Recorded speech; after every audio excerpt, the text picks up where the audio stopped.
I'm Gary Sutton. Alongside of me, the coaches, Kirk Smallwood and Jeff Thompson. And we're so proud to be bringing you this game here tonight as I guess to say the tempo is building right now. People are kind of easing themselves in this. By the time we get done, it'll be a rousing evening here. And we start out talking a little bit about this Altoona team. And when we talk about Altoona, we're talking about Milana Iyer, number 11. She's a girl who really helps to make them go, Coach. Milana Iyer has over 1,000 points. She has over 153s in her career. She's scoring 13.6 points per game, and she can really play. Add in Brianna Hudson, who's averaging 12.3 a game, and Lainey Welch, who's averaging 11.4 a game. You got a pretty well-rounded threesome there that'll be looked upon to score a lot of points tonight. On the other side, Middletown, 21-2, coming in here, 13-1 in the Colonial, and they got some players to look at as well. Coach Jeff Thompson started with Emma Cleland. Well, Emma Cleland can shoot the ball. She can get way outside and shoot, and that opens things up for really their aircraft carrier, and that's Jayla Kozier, number 2, who's leading them in scoring. A bunch of juniors on that team. 19.9 for Jayla Kozier, for Emma Cleland, 12.9 points a game. This Altoona team, Coach, likes to run. They like to give you pressure with a 1-2-1-1 and then run you off the other end. They've been doing pretty well this year, averaging 61 points a game. Yes, they score a lot of points, but they play very, very good defense. And as you said, Coach, they're trying to turn you over and make some easy opportunities on the offensive end. This has been one of the best teams we've had since back in the 80s with a guy named Art Tannehill, a kind of a legendary coach, used to win a lot. And they just celebrated their 1,000th win for the girls program not too long ago. Jeff, on the other side, this Middletown team coming in here tonight out of the Colonial. What are we looking for from them? Well, Destiny Gassard, I was talking to her before the game. She's a 2000 graduate of Middletown and very proud. They have a young team, but they're coming together, and they'll give us some tough times inside with Jayla Kozier. We'll see how Altoona deals with that. Lasonda Dixon, the coach for Middletown here tonight, and Chris Flegel on the other side for Altoona, and he knows he's carrying the weight of an entire town for Middletown. They got a town over here not too far from where we're standing. They're ready to bring a lot of pride in this one tonight, and we're ready to bring you the game here. It's going to be the Mid-Penn Girls Championship, Middletown and Altoona, coming up next year on High School Sports Live TV on ABC 27.4.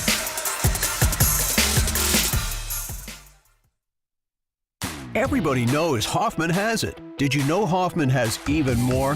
There's the fully stocked Hoffman Ford Parts and Accessories Department, the Hoffman state-of-the-art collision facility, confidence in our ultra-modern service facility, peace of mind with master technicians, satisfaction with low prices. Do I really need to say it again? Hoffman has it. Only at Hoffman Ford, Colonial Park. Hoffman Ford, just what you're looking for. Hoffman has it. Senior moments. They're not about what's been lost. They're about everything you've gained. With Capital Blue Cross Medicare, you're covered to go all in on more senior moments. And when playtime's over, giving them back can be a senior moment too. They're all yours. More coverage, more benefits, less hassle. Capital Blue Cross Medicare. The Jack Giambalvo family of dealerships. We have millions of dollars in new and pre-owned inventory across 8 brands in 5 locations. Buick GMC, Hyundai, Mazda, Stettler Dodge Chrysler Jeep Ram, and Giambalvo Hyundai of Hanover. And we want to thank the local community for voting us the 2023 Official Community's Choice Award Best of York and Hanover winner in 5 different categories. Come out today and find out why your friends and neighbors voted Giambalvo number 1. The Jack Giambalvo family of dealerships. 5 great locations. Online at giambalvo.com. So a while back, I thought to myself, I'm never going to own a home. I'm going to have to rent forever. I didn't have money for a down payment. I had no credit history, and I just got out of a divorce. But PHFA showed me that home ownership is possible. They offer me a low-interest mortgage and a way to manage the closing cost. To me, this is more than just my home. It's a huge accomplishment and a new chapter in my life, thanks to PHFA. Pac Financial, founded by Joseph Marazzo Sr. in 1972. The tradition has continued for years, with son Steve Marazzo spanning 3 generations as Christian Marazzo is taking the life insurance division to the next level.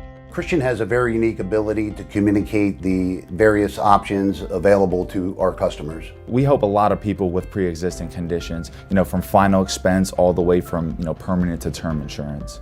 Reach out to Pack Financial and set up a fact-finding meeting with Christian Marazzo. He will answer all your questions from pre-existing conditions, long-term care, to variations of permanent and term life insurance options.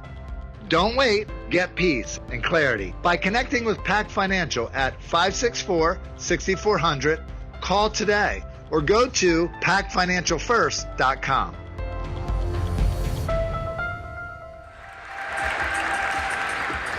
And welcome back to Milton Hershey, where they're introducing the starting lineup. So you see Chris Flegel and his Lady Mountain Lions. Melania Iyer starting tonight, 13.6 points a game. She is a senior. A freshman, Brianna Hudson, averaging 12.3 points a game. She's 5'10". Lainey Wilt, number 24, is averaging 11.4 points a game, a senior. Zaylin Wynn Moore is a junior, averaging 7.6 points a game. She is at 5'7". And then the small guard, shooting guard rather, is Samantha Harpster, number 41. She is averaging 4.4 points a game. On the other side for Middletown, coached again by Lasonda Dixon. You've got Emma Cleland wearing number 0 tonight, averaging 12.9 points a game. Jayla Kozer wearing number 2. She is the real deal inside, 19.9 points a game. Number 33, Destiny Gassard at 9.5 points a game. Riley Cavridge at 2.1 points a game, wearing number 15, and number 20, Jalea Stover wearing number 20. Take a timeout. We'll be right back. Senior moments. They're not about what's been lost. They're about everything you've gained. With Capital Blue Cross Medicare, you're covered to go all in on more senior moments. And when playtime's over, giving them back can be a senior moment too. They're all yours. More coverage, more benefits, less hassle. Capital Blue Cross Medicare. The Jack Giambalvo family of dealerships. We have millions of dollars in new and pre-owned inventory across 8 brands in 5 locations. Buick GMC, Hyundai, Mazda, Stettler Dodge Chrysler Jeep Ram, and Giambalvo Hyundai of Hanover. And we want to thank the local community for voting us the 2023 official Community's Choice Award Best of York and Hanover winner in 5 different categories. Come out today and find out why your friends and neighbors voted Giambalvo number 1. The Jack Giambalvo family of dealerships. 5 great locations. Online at giambalvo.com.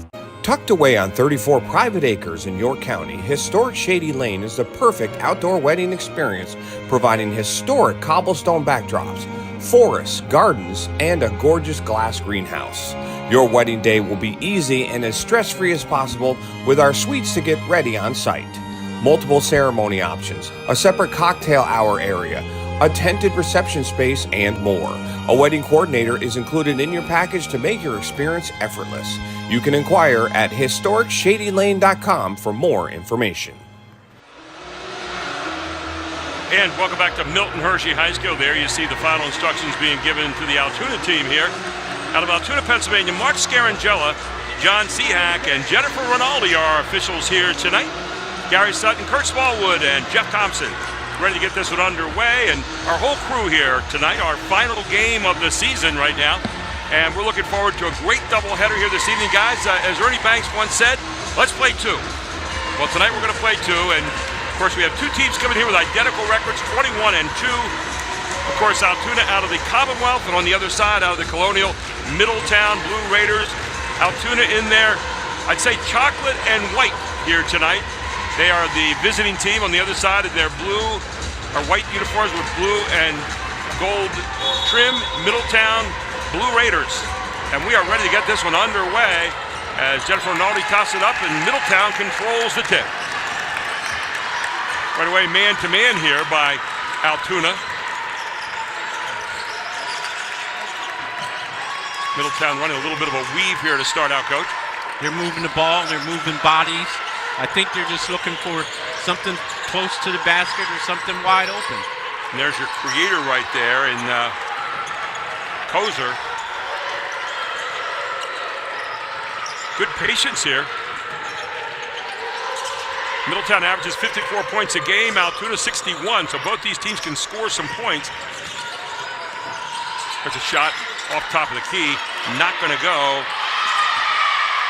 Rebound to Middletown, though, and you're going to get a jump ball here, and the ball will go to Altoona on the held ball. Looks like Middletown wants to be pretty patient tonight. Yeah, you know, there's an old saying, when you have the ball, they don't. I think they'd like the game a little bit lower scoring here than Altoona, who's used to scoring up in those upper numbers, and one of the ways to do that is make your offense your defense.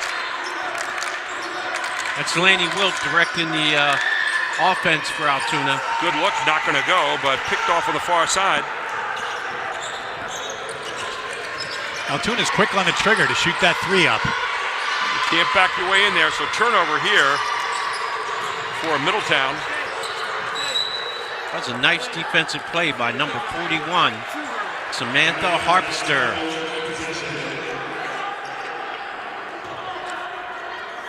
So here's Altoona with the basketball now. As Wynn Moore with a hard drive to the basket is going to get fouled on the play. And the foul called on Riley Cavridge. That'll be the first foul of the night. First on her, obviously, here for Middletown. 2 shots coming up here for Wynn Moore, who shoots it from 65.5%.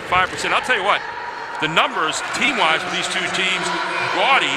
74.7% as a team for Altoona, and on the other side, 70.2% for Middletown. Those are big numbers anywhere you look, guys. Very, very impressive for both teams from the free throw line. Of course, the moment we say that, they missed the first free throw of the night. Second one, nothing but net, and the first points on the board here for the Mountain Lions. Here they come back in their vaunted 1-2-1-1 press. They live off this thing. Nice pass underneath and up and in, and a beautiful play that time. Destiny Gabbert takes a beautiful pass from Kozer for 2. That press provided offense for Middletown, didn't it? Middletown did an excellent job breaking it down. Everybody got to their spots. There's a look. And the ball went to the right places. Sorry, Coach, that was not going to go and out of bounds. So here comes the 1-2-1 again. The 1-2-1-1's only as good as the made shots that you have, right? Or the turnovers like here. Yes. What you can't do is dribble against it and get caught like this, because the ball's going to stay on the side with Middletown here on the held ball. Middletown has developed some really strong traps. Our girls look strong out there. I mean, Altoona does that to Middletown. So Altoona will drop back here into their man-to-man. Kind of a sagging man-to-man here when you look at it. They're not up in the lanes. They're kind of giving you a lot of passing on the perimeter. There's a block that's going to be called against number 12. That'll be Wynn Moore, her first foul. Ball will be brought in underneath. Riley Cavridge will inbound the ball here. Good double screen. Middletown. And there, wow. Set piece right there, and Emma Cleland says, let me have a look at it, Coach. She buries the 3. And she can do that all night. Tell you what, man, that was a set piece off the double screen, and she had nothing but net. Good rebound here on the other side by Kozer again, and quickly, Kozer handles the basketball. Middletown's doing a real good job in the half court. They like to go to their big person, number 33, Destiny Gasser. Back out it comes into the hands now of Cleland.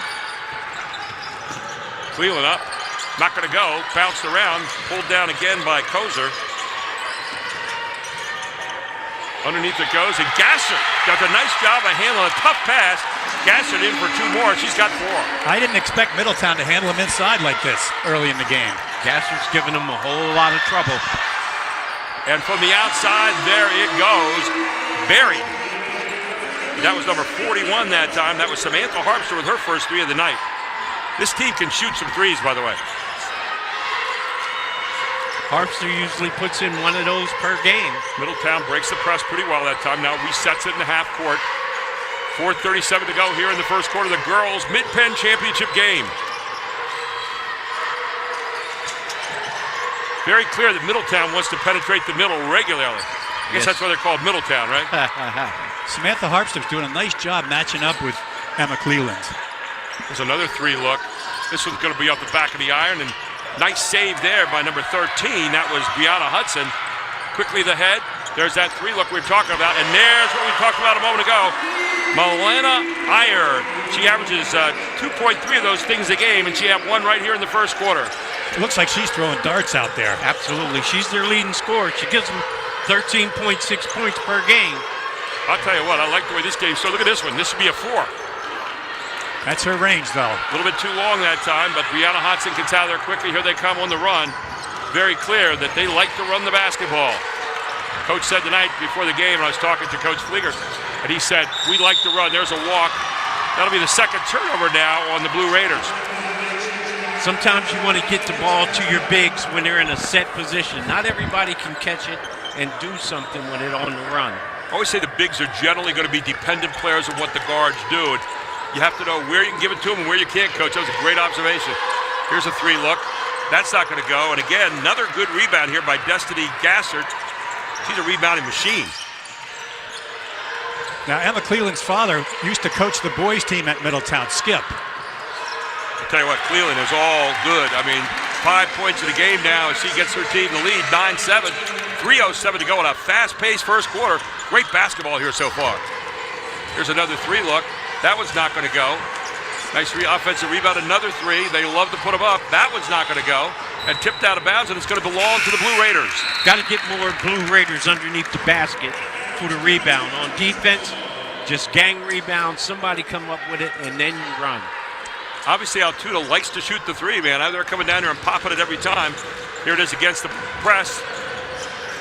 And Kozer's going to throw it up and draw the foul in the process. So heading to the line will be Jayla Kozer, where she is 66.7% for the year. So far, that press hasn't really bothered Middletown yet. That'll be the first foul against Samantha Harpster. At the line is Kozer, 66.7 points, or percentage rather, a game. And she knocks this one down. She has her first points of the night. Kozer's their leading scorer, getting 19.9 points per game. And the second one up, and that also good. That looked like a lot better than 66.7% stroke, didn't it? Yes, it did. Biggest lead of the night so far for Middletown here with 2:43 to go in the first quarter. Great change of pace, up and not going to go, but a foul drawn. Zaylin Wynn Moore reminds me a lot of Olivia Jones that used to play for Cedar Cliff. Same kind of style, strong point guard. That foul on number 21. And the shot is up, but no good here for Wynn Moore. 1 out of 3 at the line so far tonight.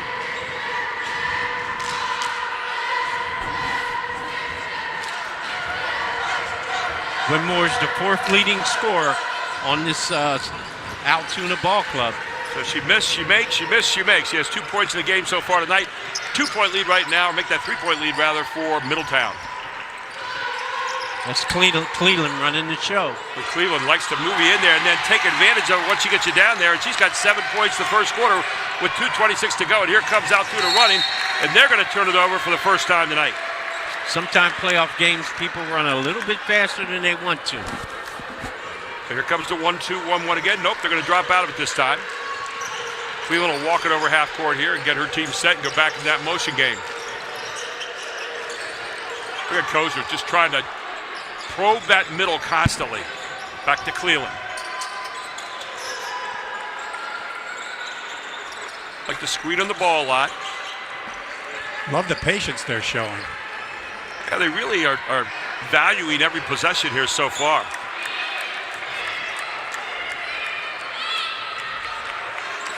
Cleveland looks very, very comfortable running the show and executing the offense. Kozer back outside again, and here they reset it one more time. You almost get the sense they want to get Kozer and Cleveland maybe in a 2-man game, possibly even Gassert. There's Kozer, boom, and Kozer buries another one. I should say buries her first one. That's her first 3 of the night. She got 5 points in the game. 1:22 to go in the first quarter. Biggest lead of the night, 16-8. Middletown leads it. Middletown's playing with unbelievable confidence. Wow. Absolutely. Oh, nice job. Nobody picked up on a switch and then missed.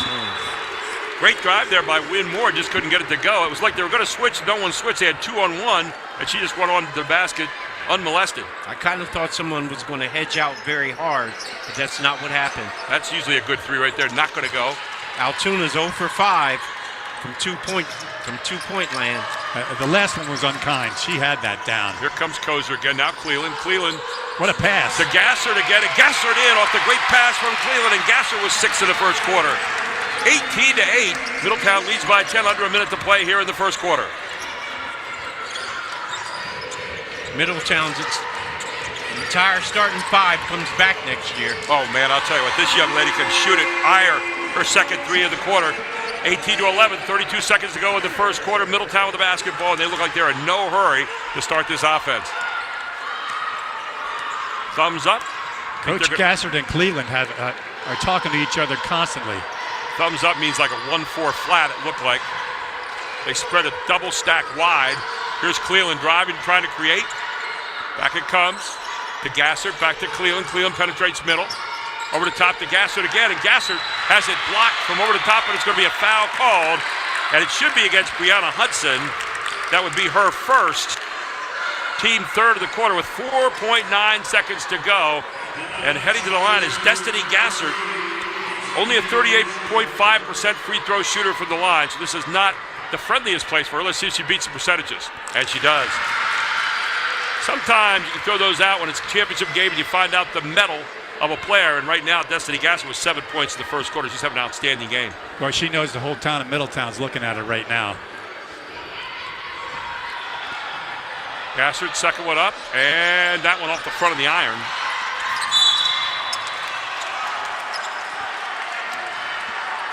So a foul called in the backcourt, this one against Middletown.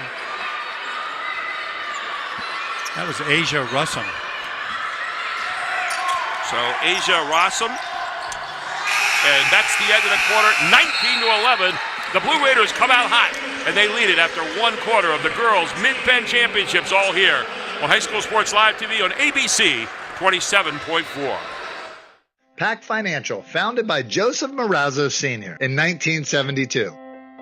The tradition has continued for years, with son Steve Marazzo spanning 3 generations as Christian Marazzo is taking the life insurance division to the next level. Christian has a very unique ability to communicate the various options available to our customers. We help a lot of people with pre-existing conditions, from final expense all the way from, permanent to term insurance.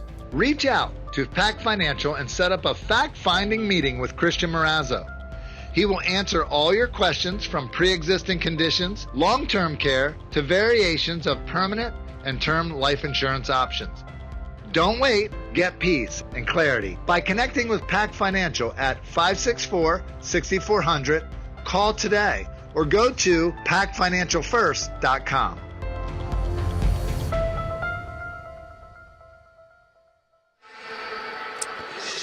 At the end of one in the girls' Mid-Penn Championship game, 19-11, Middletown came out smoking, and Coach, the numbers bear it out. Absolutely. For Altoona, they're 0 for 5 from 2. They're 3 for 10 from 3. They're 2 for 4 from the free throw line, 4 rebounds, 1 turnover, 11 points. Middletown, 5 for 9 from 2.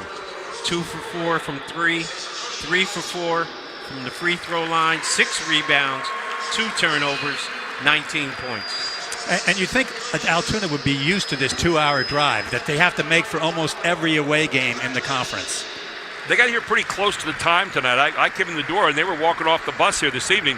That was around a little after 5 o'clock, and the game started at 6. So, and every team is different. I don't know how you guys were, but we never like to spend a lot of extra time before the game. We get there, get saddled up, let's go play, and go home. And that was kind of the whole deal. Some people like to get here, get the feel for the place and all that kind of thing. And none of these teams have played here in Milton Hershey, I don't believe, this year. So, right. This is a playoff type atmosphere. Chris Flegel was telling me before the game, he actually went to Hollidaysburg, which is a big rival, but he said that they're hoping for a big run in the playoffs.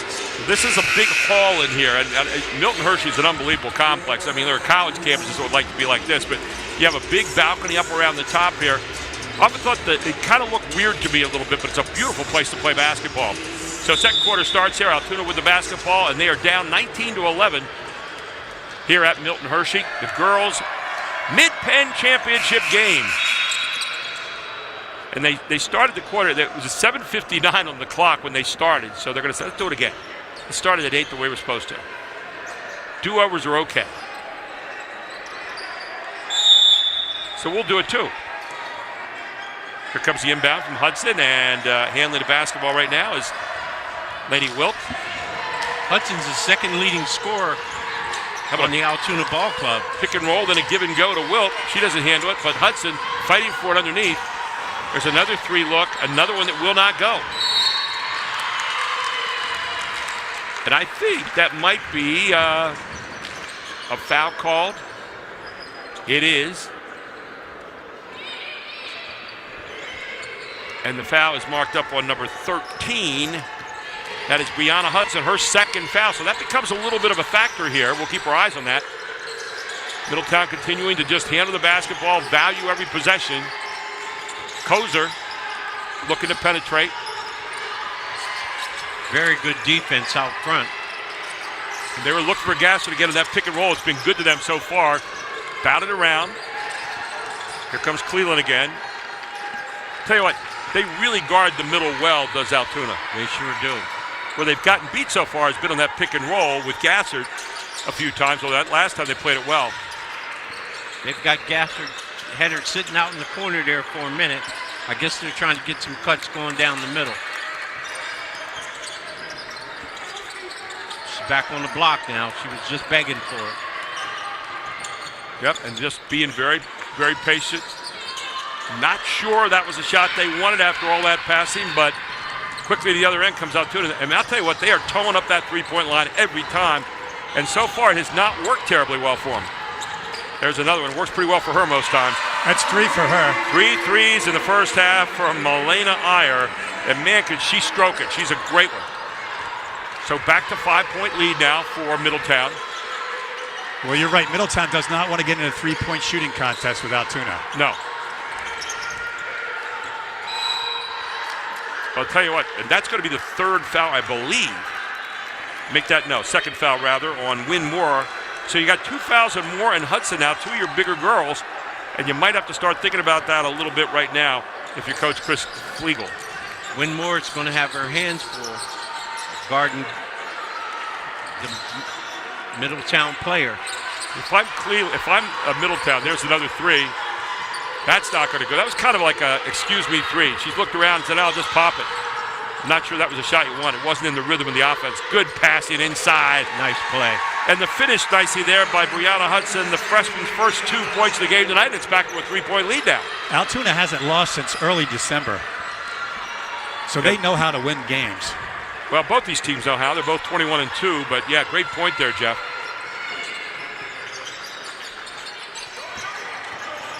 Here's Stover passing over. Inside it goes, and up and in again by Kozer, who now has 7 points here in the first half. And Coach Sutton, that's what you were calling for. Take it inside. Somehow get it in there. Another 3 look. And, there's not...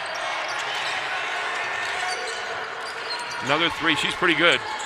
That one's not going to go. They're just popping 3s right now, and they got that good little inside move a moment ago when 3 passes. Those last 2 times come down just the first 3 you see they're taking. That may be their style, though. That's a formula that's worked for them this year. Yeah, it has.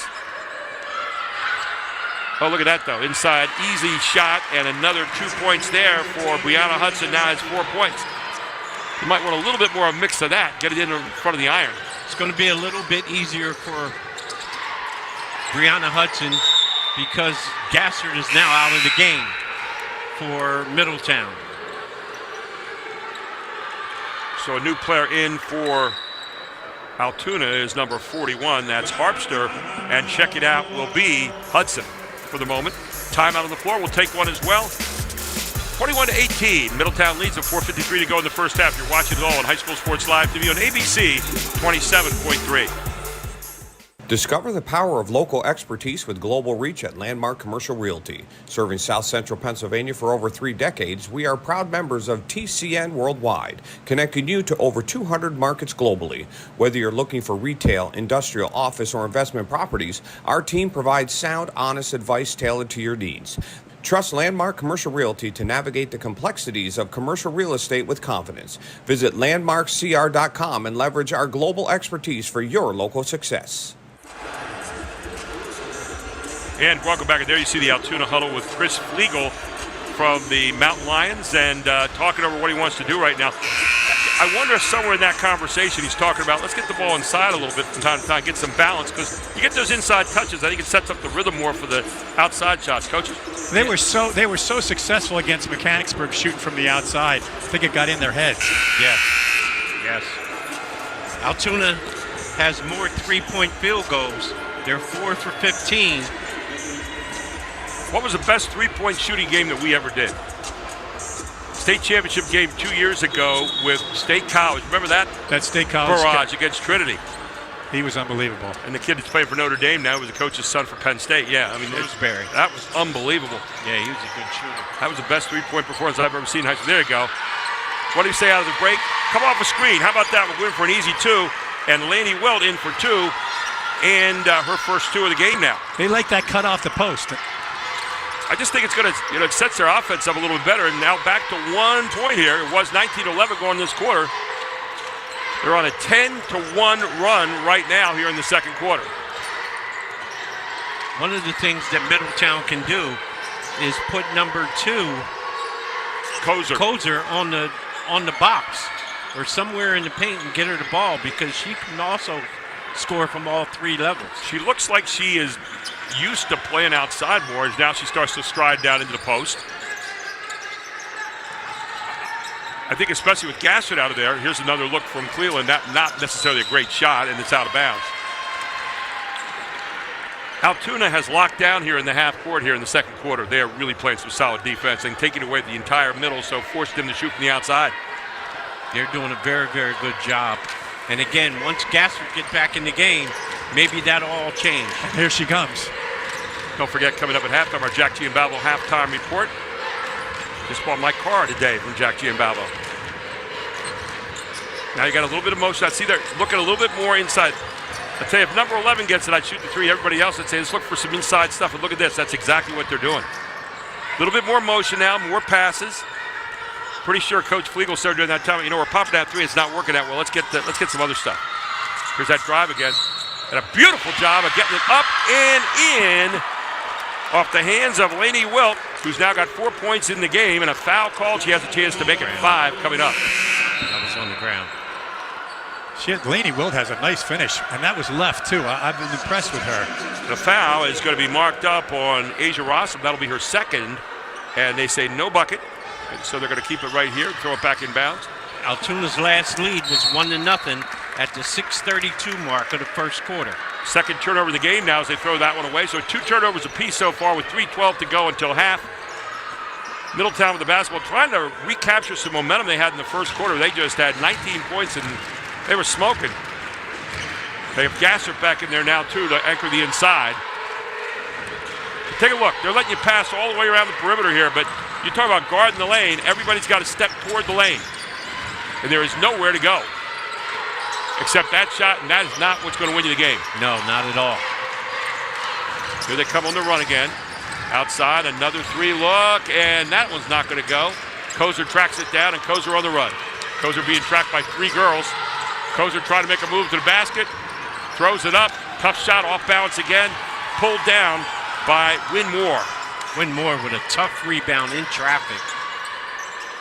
There's a good look. That's almost like a layup most times, but not going to go this time off the hands of Iyer. And the ball will be underneath with Altoona. Checking back into the game now for Altoona is number 13, Brianna Hudson. I thought Kozer did a nice job of getting the ball down the court and in the lane. She had a lot of people open there. Problem was she didn't have a quality shot at the end of it. She was kind of off balance. So ball inbounds again to Iyer. Iyer toes up every time she looks at it. And why not? 3 threes in the first half. Altoona's 4 for 17 from 3. Now hear what they're doing. They're kicking in, then back out, and look at the rhythm to the shot. 4 threes in the first half. Touch the post, kick it back out, and there's Iyer waiting for it, stepping right in rhythm, and they have their lead. They better tag her because she can shoot it. 12-1 run here in this quarter so far. Make that 12-2 run. She's the leading scorer for Altoona. You can see why. She might be one of the best 3 shooters we've seen all year. Again, shots tough to come by for Middletown here in the second quarter. That's another dig out by Nguyen Moore. There's a drive again by Wilt, and Wilt is going to charge on that one. It's a player control foul by Lady Wilt, and that will be a foul called on her. So Wilt will pick up her first foul of the night. And we go back now. Laney's trying to interpret the call to the official. She's pleading her case. Guess what? I'm going to bank on the official. I'm putting odds. He gets a final say. I'm taking a wild guess. Look again how tight this man-to-man defense is, or if you like girl-to-girl defense, is now changed to a 2-3 zone. They are really twisting the screws in the inside of that lane. Emma wants to pull the trigger. Yeah, that'll get tighter too, as long as you don't make shots. When you see Gassert sitting in there, and you see her numbers. And you saw what happened. They made her handle the ball in traffic there, and Gassert's going to pick up the third turnover now for Middletown. So nothing in the lane available as Altoona is on the gas here at the moment.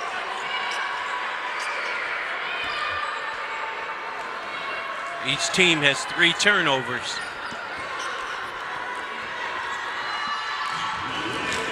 So here's Wilt with the basketball, off to Iyer.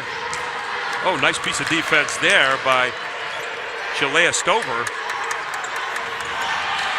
And Stover is really, really up there in her grill. That's ball hawking there. Here it is. Winmore. Want to pick and roll. Winmore is taking that move she loves to make. Boy, that was a quick whistle. That was early on Cleland. I mean, she had that call before it even happened. So first foul now on Cleland. And they're going to give 2 shots here to Winmore. Winmore again a 65.5% free throw shooter on the year. So far it's been miss, make, miss, make. She's due here for a miss, but I don't think she's going to. I still make it. Huh? Coach, actually, when she shoots her free throws, if you look at her heels, they're kind of off the ground, maybe like a quarter of an inch. You know, you got to have that solid base. Now she's due for a make on this pattern she's developed so far in this game. Miss, make, miss, make, miss, make. There you go. So 3 points in the game now for Winmore, and a 3-point lead for Altoona as they have weathered the storm in the first quarter, down 19-11, and here they are now on this run of 13-2 in the second quarter, and only 30 seconds to go. There's a steal. Again, Iyer stops, pulls up, and knocks it down. Iyer's first deuce of the night. She's got 14 in the first half. 20 seconds to go. Biggest lead of the night now for Altoona. Inside it comes to Gossard. Gossard trying to figure out a way to get it up. Gossard gets jammed right there. Ball's tipped around. Save. Back up it comes. Not going to go again. 5 seconds to go. Here comes Iyer. Tipped away there at the end by Kozer. 1.5 seconds to go in the half. Nice defense by Kozer. Tell you, Iyer was eyeing up that 3. She was getting ready to set the feet. Well, she's going to help down there at Shippensburg. I see what she can bring to Shippensburg University, and She's solid. She is a solid player. Really solid player. You're right. See what they have inbounds right here. Underneath it comes, and in it goes off the hands of Iyer. She's stuck in there off a little bit of a screen. She's got 16 points in the first half, a 7-point lead, 28-21 at the half. Altoona leads it. Coming up next, our Jack Giambalvo halftime report. We'll have stats and highlights for you.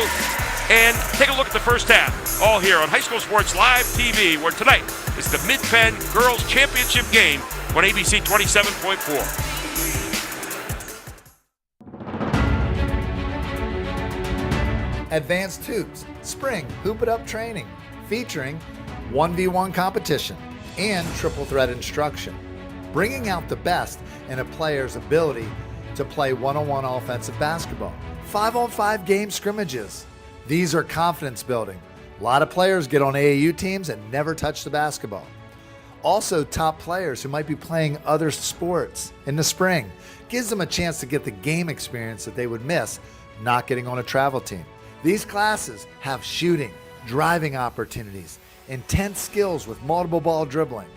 Sign up for the Hoop It Up training in your age group. Add to your training package with a special extra shoot to score featuring all different types of game shots, on the move, and dribble drive class, emphasizing transition dribbling and one-on-one moves. You can make it a 2-class combo back-to-back, or do all 3 classes and call it a triple play.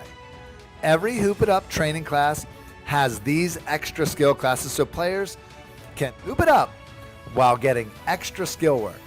This makes the Advanced Hoops Spring experience unique and worth it.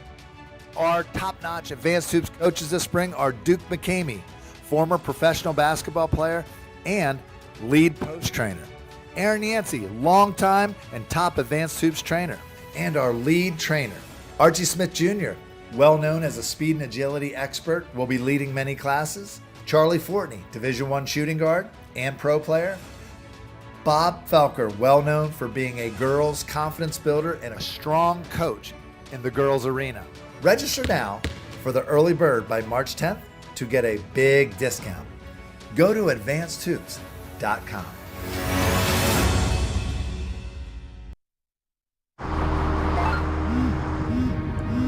Do you want to answer that? Nah, I'd never with a kid in the car. It's okay. I'm not here.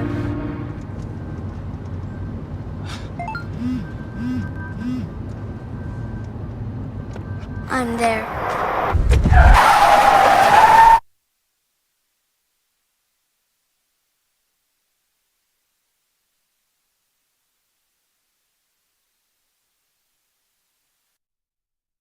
Everybody knows Hoffman has it. Did you know Hoffman has even more? There's the fully stocked Hoffman Ford Parts and Accessories Department, the Hoffman state-of-the-art collision facility, confidence in our ultra-modern service facility, peace of mind with master technicians, satisfaction with low prices. Do I really need to say it again? Hoffman has it. Only at Hoffman Ford, Colonial Park.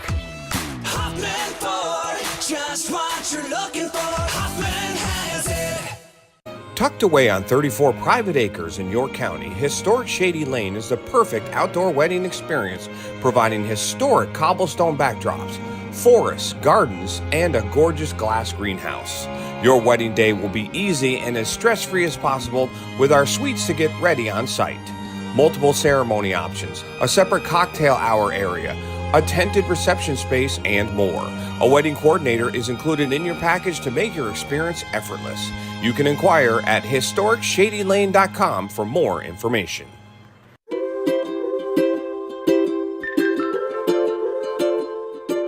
All across Pennsylvania, families are living their lives in their own homes. Not long ago, none of these families believed it possible. And then they discovered there was someone who could help. What was once only a dream is now a reality. Welcome home.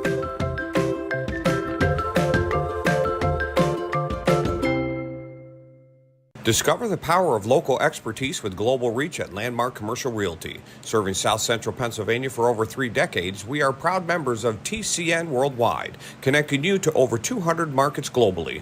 Whether you're looking for retail, industrial, office, or investment properties, our team provides sound, honest advice tailored to your needs.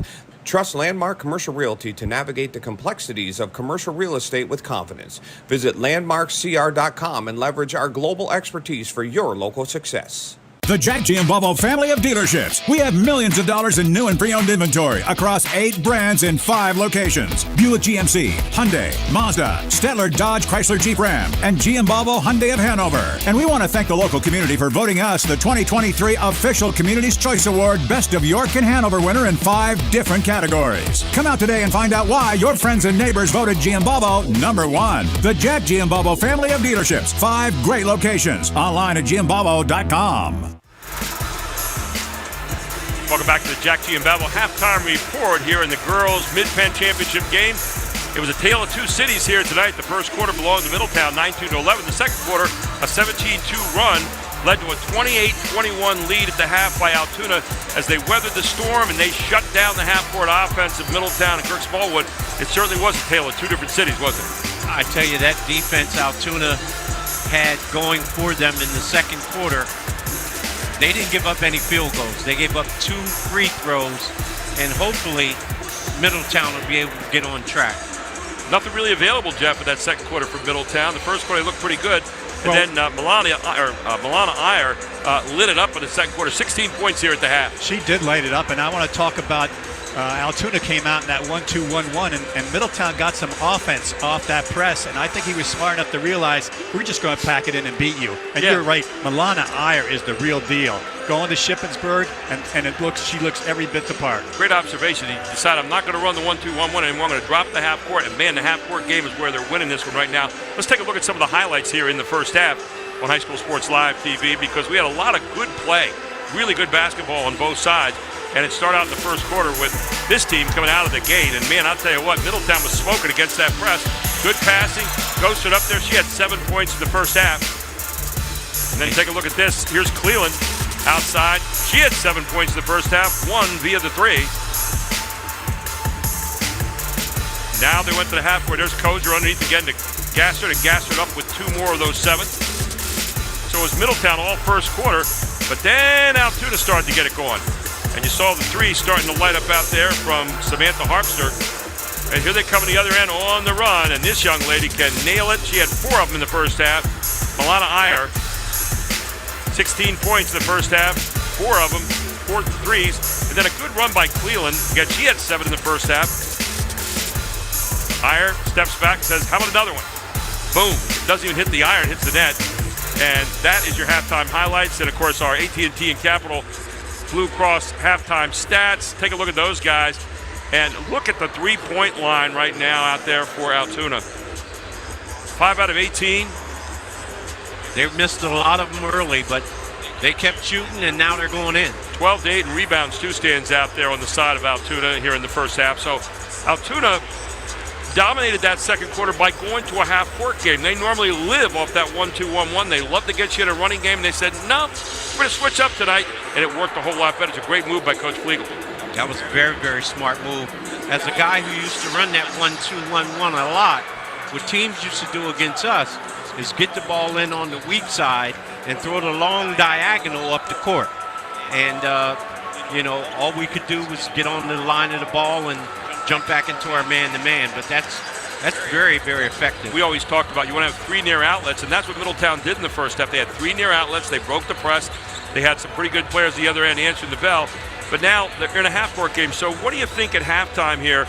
If you're Coach Lasanda Dixon, they're talking about, Jeff, in terms of getting some better offense in the half-court. Because right now, Altoona says, you're not going to the middle. Well, they were very patient in the first half, and that stood them well for a while. I think Emma Cleveland's got to let it fly and open things up a little bit. Well, the problem is right now that, the three has not necessarily been where they've lived during the course of the year. They've got some.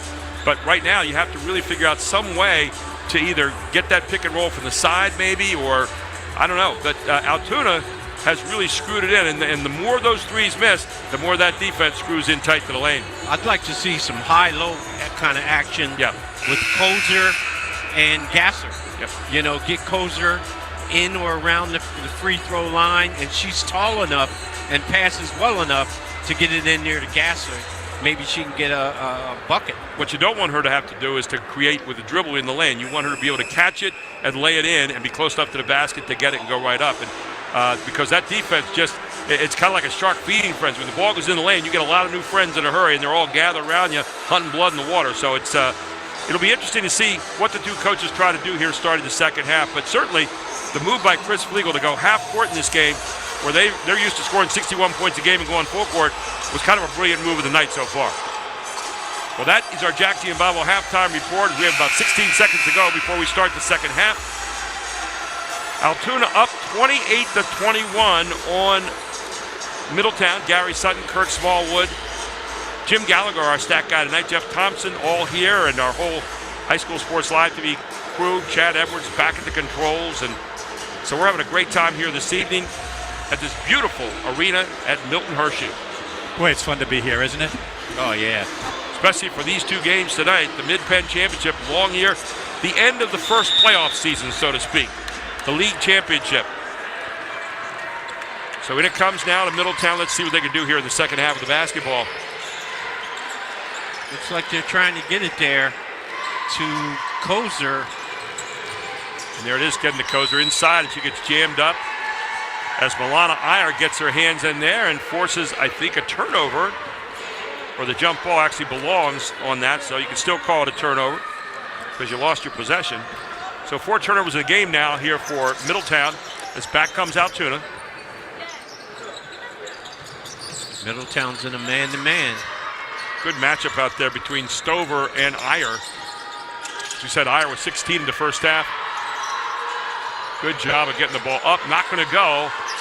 And a rebound, offensive rebound again, and another offensive rebound, and another score here for Win Moore. Win Moore now with 5 points in the game, her first field goal of the night.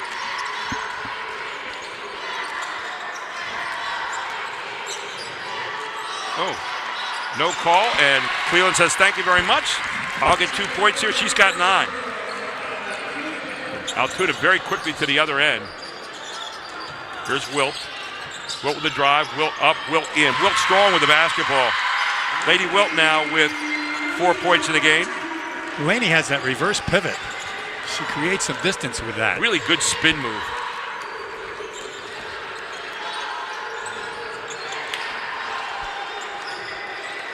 Talked to Coach Flegel before the game today. Said we're going to pay a lot of attention to number 2. Pay a lot of attention to this young lady right here too, Cleveland. Cleveland, long 3, and not going to go off the top of the scoreboard up there. Shot clock. That's all they're really getting is that shot. Yeah. I still think that they can get it into the high post to Kozer, and then they can work their way to number 33, Destiny Gossard. Yeah, you need some other action. I know Coach Flegel in the first half, they were shooting all those threes. He called timeout. The next 2 times down were laps. Yeah. So you really need to maybe make that adjustment here. There's another 3 by Harpster. Harpster, that's not going to go, and pulled down by Kozer. Kozer on the run. Kozer trying to beat the defense back, and does, and gets the layup. And that's another thing you can do too, is beat the defense back down the floor if you're Kozer. Coast to coast. I like the way she handles the ball for a young lady as tall as she is. 9 points in the game now for Kozer. She's got guard skills. There's another 3 look at another 3 down as a young lady named Wilt is not wilting from the pressure. She's got 3, 7 points in the game. Here's a pick and roll and then step back for Cleveland. Hard drive. Oh, and a beautiful little move there by Jalea Stover. Her first 2 of the night. Up, not going to go. Another offensive rebound, another stick back, and another one down. And that rebounding is really starting to play a toll here against Middletown. It's at 6 points in the game for Hudson. Now a 10-point lead, biggest lead of the night. Walk called on the other end against Middletown, their 5th turnover of the evening. They're getting a little impatient right now. They are. They're rushing. Still have to value the possession, but you can feel Altoona taking control of this game at the moment. They go into their motion. Good reversal of the basketball, good motion, weak side. And there's Wilt again. Wilt with that hard move. And Wilt is getting in the guts of this defense regularly. Wilt's playing a little bully ball. She's like, I'm bigger than you, and I can shoot over you. And she can take the contact. She's going to go to Dialville, which is a Division II school around Albany. So at the line and up and no good from Wilt. She'll get another one here. And Wynn Moore's been looked at by a couple big-time schools, Delaware, St. Francis. Wilt in the game has 7 points, make it 8 now with that second one up and good. And Lady Wilt having herself a pretty good third quarter here with 6 points. That's a real nice guard tandem, isn't it, out there? 11-point lead, the biggest lead. There's another steal. 6 turnover and up, and then you might need a timeout right here as in for 2 more is Brianna Hudson. She's got 8 in the game now. It must feel pretty good when your center can jump in the passing lanes, get the steal, and lay it up on the other end. 29-8 run right now since they were down 19-11 at the end of the first quarter. There's no such thing as a postman anymore. Nope, and there's a timeout. We'll take one as well. 40-27. Altoona stretched it out with 4:18 to go in the third quarter. You're watching it all on High School Sports Live TV on ABC 27.4. Everybody knows Hoffman has it. Did you know Hoffman has even more? There's the fully stocked Hoffman Ford Parts and Accessories Department, the Hoffman state-of-the-art collision facility, confidence in our ultra-modern service facility, peace of mind with master technicians, satisfaction with low prices. Do I really need to say it again? Hoffman has it. Only at Hoffman Ford, Colonial Park. Hoffman Ford, just what you're looking for. Hoffman has it. In the middle of a 29-8 run right now since the first quarter when they were down by 8. That's where Altoona is right now, and they have taken control of this basketball game with 4:18 to go in the third quarter. Coach? Middletown has 3 turnovers in this quarter. Altoona has none for the game. And there's another one right there. Step back by Iyer. She misses that one. Pulled down by Cleland.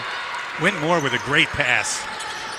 7-3 in turnovers so far in this game, and no turnovers this quarter so far for Altoona. There's a three. They need one. It will not go. And that's all that's available here at the moment in the half court. You're going to get a foul called in the backcourt as well, and that should be against Jalea Stover, which will be her first. And unfortunately, that basket hasn't been shooting very well all night. It's had a lid on it. Altoona is ruling the boards. They really are. They're also getting inside the defense regularly and getting good shots in the lane. Look at this. There's Winmore again. This is why I think she looks like Olivia Jones. Another three miss. Three has not been good so far this quarter to Iyer, as both of them have been step-back kinds of threes. So a turnover here. The first turnover of the quarter now against Altoona. Middletown's got to figure out some way to get some offense going here. They've only had, since the first quarter, 8 points. They had 19 in the first quarter. There's a nice shot. Not going to go. Cleland trying to drive. Cleland gets jammed. Another look outside. That will not go either. Good hustle there by Stover again. Here they come on the run. Winmore sends to the drive, and she gets down the lane and will draw the foul from Destiny Gasser, her first foul tonight. Altoona's very, very aggressive going to the basket.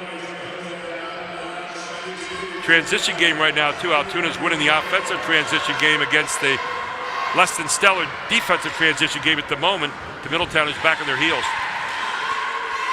Altoona has a real strong five.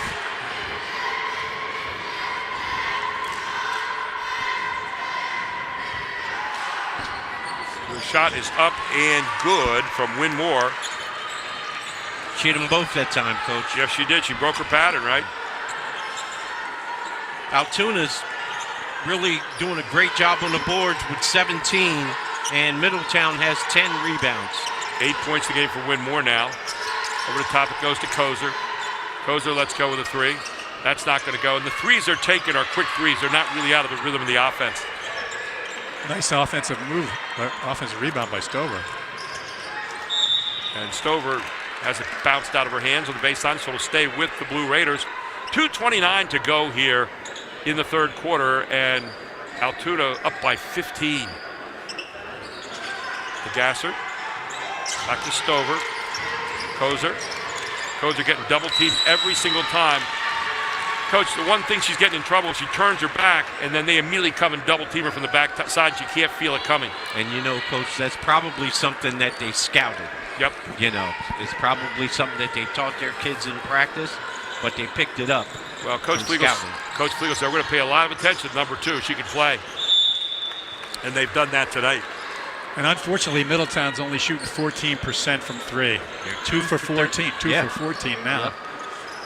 Kozer had 7 points the first half and has not scored yet in this half. Here comes Winmore.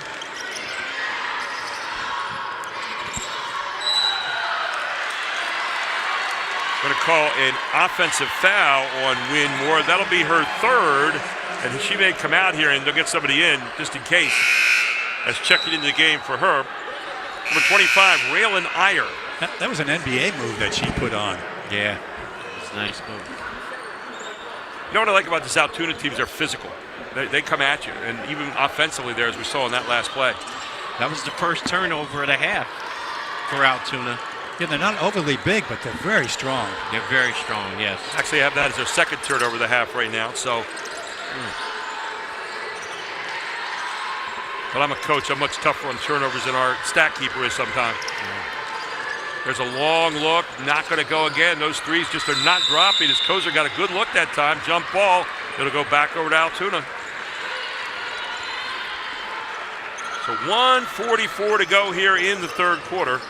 Riley Cavrich really tried to get that offensive rebound. She did a real good job. I watched her on that play. Got position, got the ball at the apex, and just tried to rustle it out of the other young lady's hands. Altoona has just taken away the entire half-court offense of Middletown. Another miss here for Iyer. She has not made a three yet here in the third quarter, and a foul in the backcourt will be against Harpster. That'll be her second. If you'll notice, Jayla likes to go to her right. And Yes. that's a tendency that she'll probably improve. Look at Kozer, only a junior. In fact, all these kids, only juniors that are starting here. So this Middletown team is going to get better and better, as you said earlier, Jeff. Little double screen on the baseline, trying to find their open person for Cleveland. Not there. Cleveland makes a hard move. Just nowhere to go as they are just shutting off every avenue of drive. And, Coach, part of it is some of the Middletown players are really crowding Gasser. And there again, Kozer with a tough shot at the basket. She wove her way through the defense. Here comes Altoona on the run again. They get down before the defense gets down. And again, another foul is going to be called on Gasser. That'll be her second. They're just beating the Middletown defense down the floor every single time off the miss. I'm impressed with the Altoona girls because most of them handle the ball very well in the open court. All five, all six. Hudson, first time in the line tonight, a 92.3% shooter and knocks it down here. She's got 9 points on the evening. Let's talk about her. She's a freshman. I saw her throw a baseball pass at the last time out. She looked like a major league pitcher. Second shot, that's up and good. Both of them a little bit of a crier look, hitting the front of the rim and getting over it. Hey, they all count one, right? Nothing like being on a good team as a freshman. Yeah. You got older girls to lead you, and you're the second leading scorer with 12.3 points per game. Look how tight that defense has gotten as the threes have knocked one down. That defense is like screwed into the middle of that lane. You're right. She's got a lot of good big sisters, doesn't she? See, again, you're running all the motion you want, but they're saying you run all the want in the perimeter, but you're not getting anything in here, and that's been the theme since he got out of that 1-2-1-1. There's another three look. That's not going to go, and again, it has gotten cold out there for the Middletown offense. I know it's windy outside, but boy. There's Harpster with a quick look, not going to go, and put right back by that young lady who seems to be everywhere, Ms. Wilt, to end the quarter. And we go to the fourth, a 19-point lead now for Altoona over Middletown in the girls' Mid-Penn Championship game, all here on ABC 27.4. Pac Financial, founded by Joseph Marazzo Sr. in 1972. The tradition has continued for years, with son Steve Marazzo spanning 3 generations as Christian Marazzo is taking the life insurance division to the next level. Christian has a very unique ability to communicate the various options available to our customers. We help a lot of people with pre-existing conditions, from final expense all the way from, permanent to term insurance. Reach out to Pac Financial and set up a fact-finding meeting with Christian Marazzo. He will answer all your questions from pre-existing conditions, long-term care, to variations of permanent and term life insurance options. Don't wait. Get peace and clarity by connecting with Pac Financial at 564-6400. Call today or go to pacfinancialfirst.com.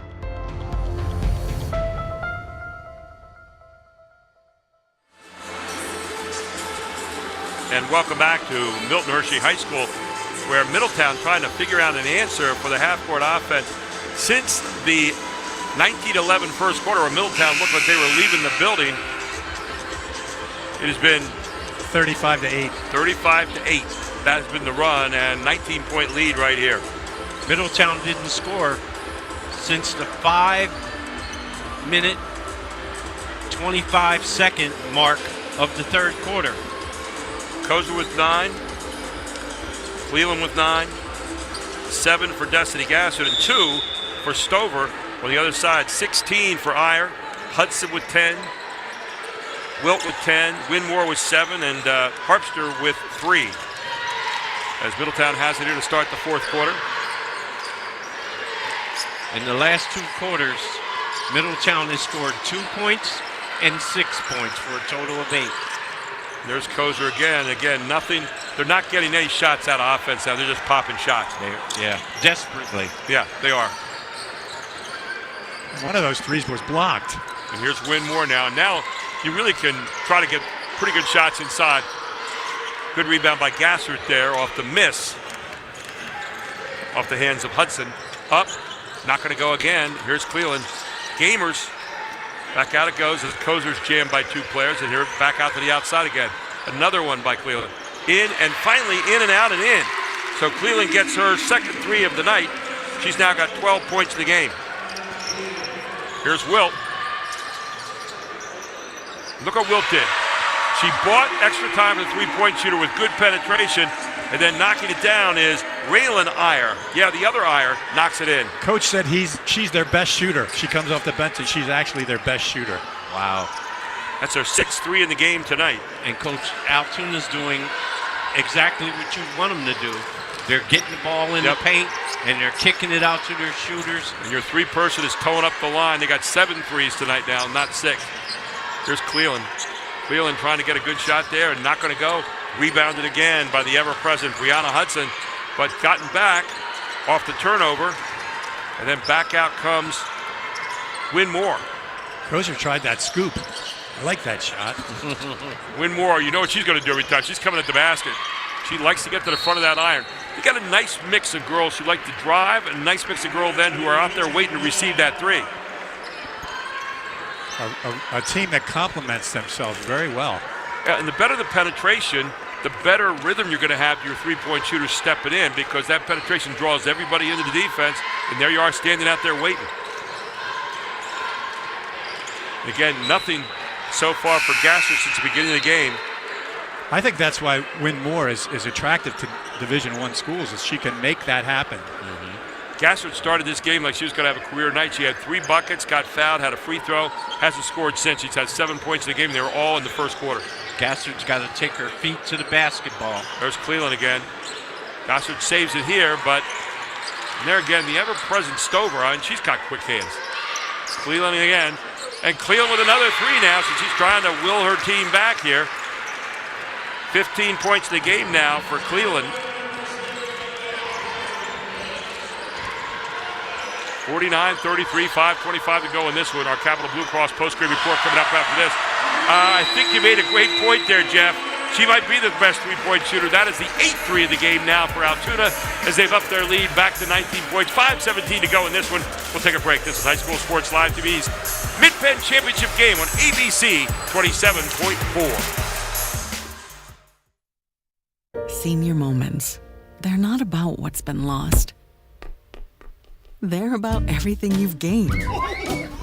With Capital Blue Cross Medicare, you're covered to go all in on more senior moments. And when playtime's over, giving them back can be a senior moment too. They're all yours. More coverage, more benefits, less hassle. Capital Blue Cross Medicare. I'll tell you what. That shouldn't even count. Welcome back to Milton Hershey High School, where Altoona up by 19 in the 4th quarter here. And guys, inside, outside, all around the town, they got 8 threes to go with some pretty good drives down the lane by people like Win Moore and Hudson, and just a great combination. We're just talking about them here. They could make a run this year in the state. Absolutely. I like the way they move the ball. They can all handle the ball. You know, they don't foul a whole lot, but they make shots. They're very efficient. Well, the coach told me the kids get along, and he was saying all these positive things. And at the end, he said, and I've got the best group of parents I've ever had. There you go. Which is really a nice thing. Well, when parents are reinforcing what you're doing in your program, I'll tell you what, that's the ultimate partnership, right? Right. Here they are back now in that 3-2 zone. Altoona's 3 for 7 in the second half from 3. Look at the talking by Altoona here. They really talk their players through. They have some good matchup principles in there, man-to-man principles inside their zone. They're handing players off right and left, talking people through. Very sophisticated team. Very well-coached team, as is Middletown. There's Stover again. Stover trying to make the hard move, and she's going to draw the foul here. I like Stover's game tonight. I really have enjoyed watching her. She's kind of like a whirling dervish out there. She has a twin sister who's not playing tonight, but this young lady can move. She's got some real good moves, and she's aggressive. That is the 4th foul on Brianna Hudson, and so they say, let's get her out of there and get Iyer back in. So you trade size inside for an outstanding shooter outside who's 2 out of 2 from the 3-point line. So Stover misses the first, gets a chance here at the second one. Stover up, and that is off the iron as well, but put on back.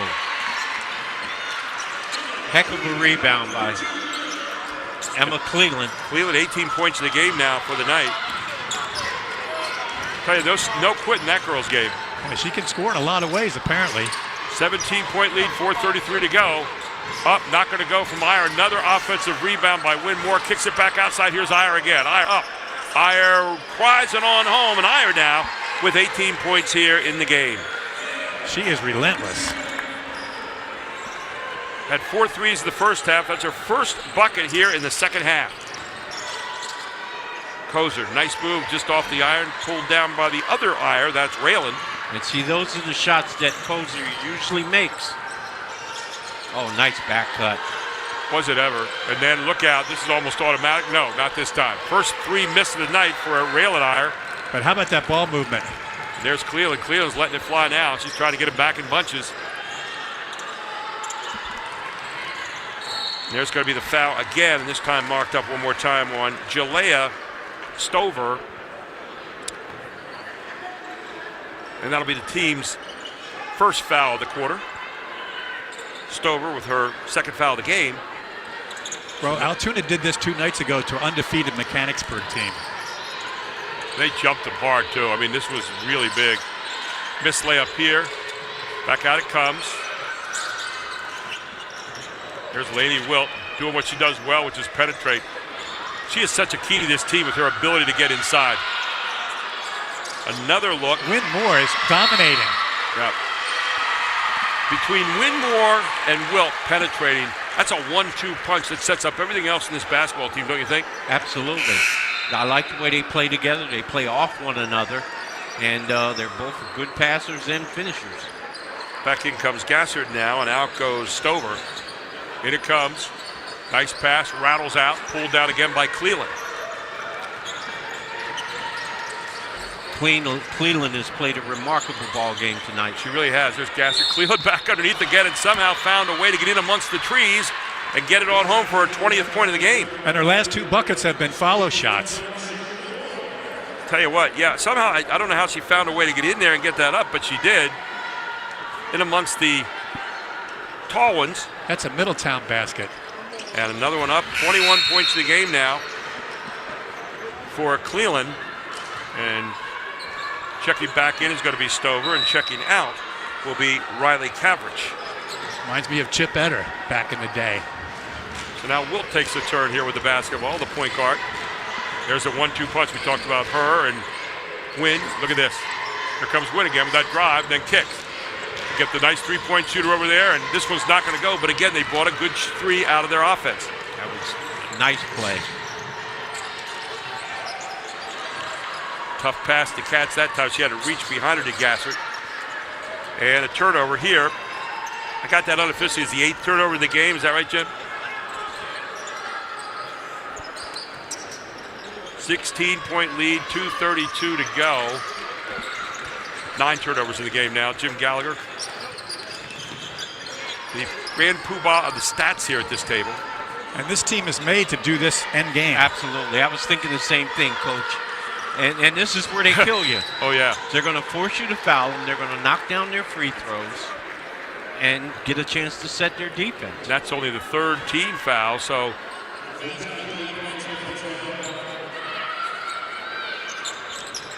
that'll be marked up on Kozer. So you're really, for all intents and purposes right now, done playing Middletown. Playing the clock. And there you go. You're going to have to foul right away. And Cleland does that. It's like making you burn timeouts here to get the ball back. Next foul will be at the line. So you want to probably get it in the hands of Cleland. Did you see the interaction between Cleland and Winmore? They were having a lot of fun out there. They may have been AAU teammates. Who knows? 54-38, 2:06 to go in the 4th quarter. We'll take a timeout right here on ABC 27.4. The Jack Giambalvo family of dealerships. We have millions of dollars in new and pre-owned inventory across 8 brands in 5 locations. Buick GMC, Hyundai, Mazda, Stettler Dodge Chrysler Jeep Ram, and Giambalvo Hyundai of Hanover. And we want to thank the local community for voting us the 2023 official Community's Choice Award Best of York and Hanover winner in 5 different categories. Come out today and find out why your friends and neighbors voted Giambalvo #1. The Jack Giambalvo family of dealerships. 5 great locations. Online at giambalvo.com. And welcome back to Milton Hershey High School. There you see Chris Flegel with his outstanding Altoona team here. And they have really put on a demonstration on how to play this game, guys. They lead right now by 16 points and really been impressed.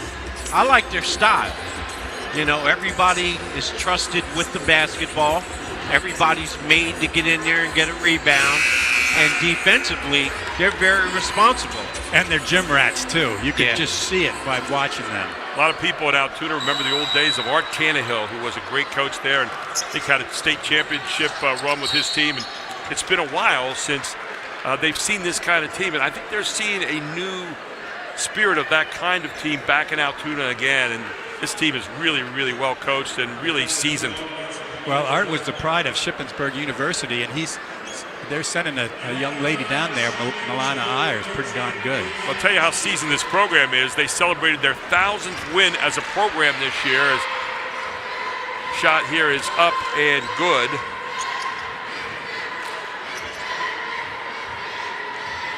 $11 points in the game now for Brianna Hudson, the freshman. Why do you have a feeling they might be back here again next year?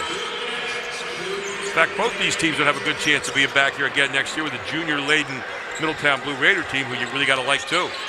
Altoona has 2 nice pieces coming back. They have taken this young lady out of the game a lot tonight, though, has Altoona Kozer. And Cleveland's going to get fouled here by Wynn Moore. And for Wynn Moore, I've got that as her 4th foul. Those 2 like each other, I think. Those 2 are friends.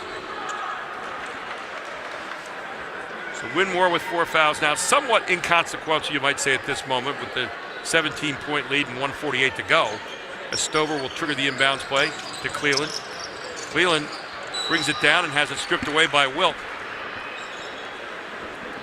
I'll tell you one thing you notice about this Altoona team, too. They're very strong. I mean, physically, they just look strong.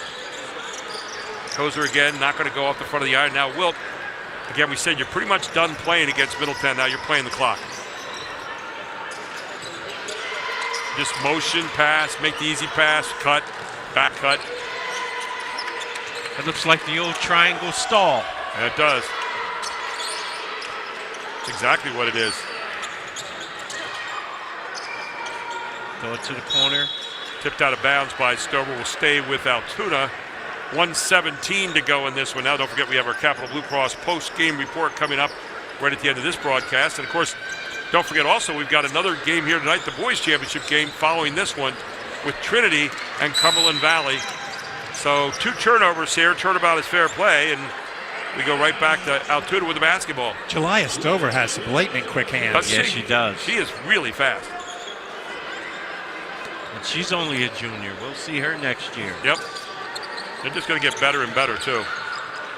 Yeah, they're getting ready to go into the district playoffs, so this is not their last game at all.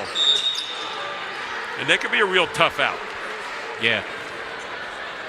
As Gassert is going to pick up the foul. That'll be her 3rd. So you're going to go back to the free throw line, and Wilt will step in there. She's 1 of 2 so far tonight.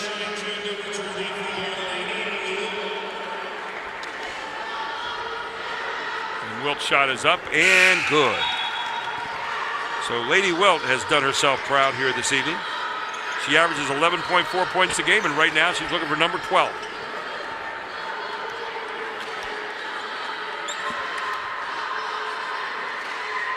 And this one will rattle off the back, so 11. Cleveland with the basketball. Cleveland really has a lot on their plate. She really has to do a whole lot for her ball club. And here that defense, the same as it been ever since they made that adjustment to go half court. There's Stover. That's not going to go. And chasing it down is going to be Iyer. They've not needed Iyer to score this half. She only has 2 points in the half, but she's got 18 on the night. Well, she scored when she had to. She did. First half, those 16 points jetted her team out as she was knocking 3 down after 3. Foul in the backcourt will go against Kozer. That'll be her second. 33.9 seconds to go. And that's how many seconds it is for Altoona away from a mid-Penn championship. There's Iron. One of the few shots she's missed all night long. And congratulations to both of these teams to make it to the finals. Absolutely. Both teams have had a great year. Both teams are well coached. And both teams are bringing a lot back next year. Iyer's second shot is up and good. She's got 19 in the game now. Milana Iyer. Back to Cleveland. Cleveland, she looks at it. She looks at it again. Inside it goes to Kozer. Kozer gets jammed again. And let's talk about the game the inside players have done tonight against Kozer there. That time you saw number 34 with some pretty good defense, or 24 rather. No, that was 34. That was 34. Lydia Belts. So Lydia Belts in there with some good defense. We've seen that all night long from that inside group.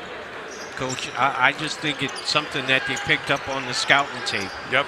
You know, the kids are really, really prepared, and they're using what they learned off the tape. So 57-38 is going to be your final here as Altoona is your Mid-Penn champion for 2024-25. Altoona wins it here tonight in convincing style, 57-38. We'll take a break. We'll come right back for our Capital Blue Cross post-game report.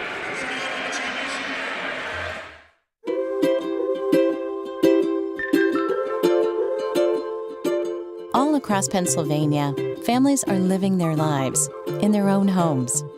Not long ago, none of these families believed it possible. And then they discovered there was someone who could help. What was once only a dream is now a reality. Welcome home.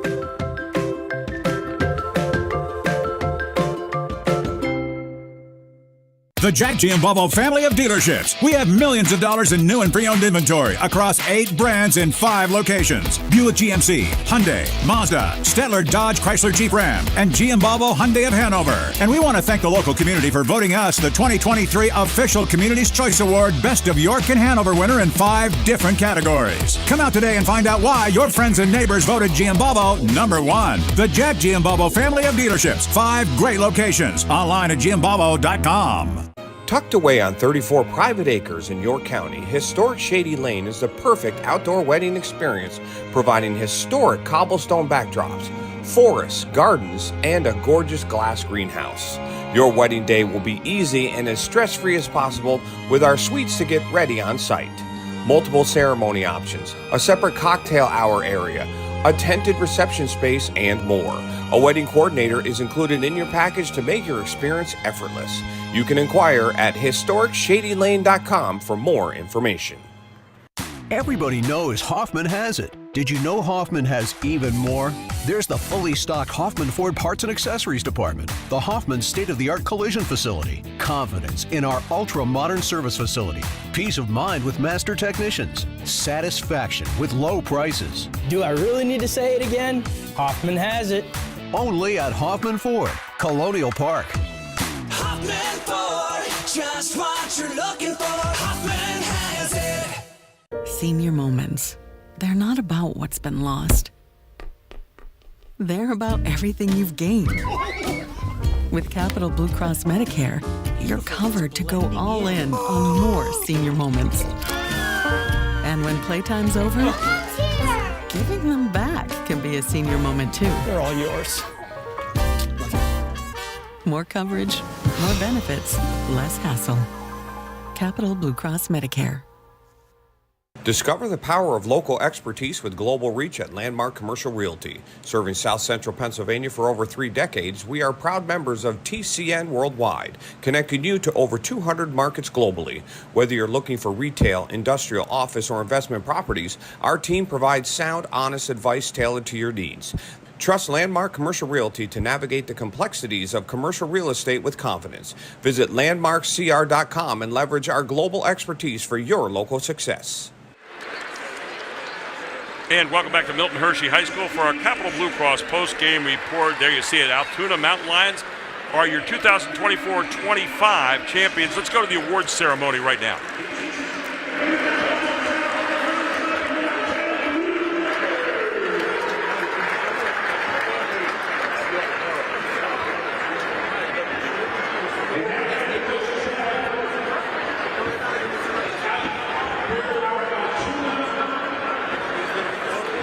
Chris Flegel. On the other side with his Mountain Lions about to do the honors. Boy, there's nothing like this, is there, when you put Coach, believe it or not, we used to practice this. Really? Yeah, getting in line and, oh, my gosh. Yeah.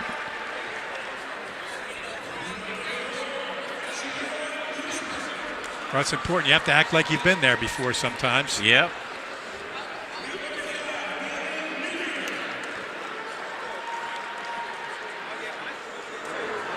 There's Milana Iyer about to get her 19 points tonight for her team. She's a very good player. Really. And so is this young lady. And there's Hudson right there. She had 12 tonight.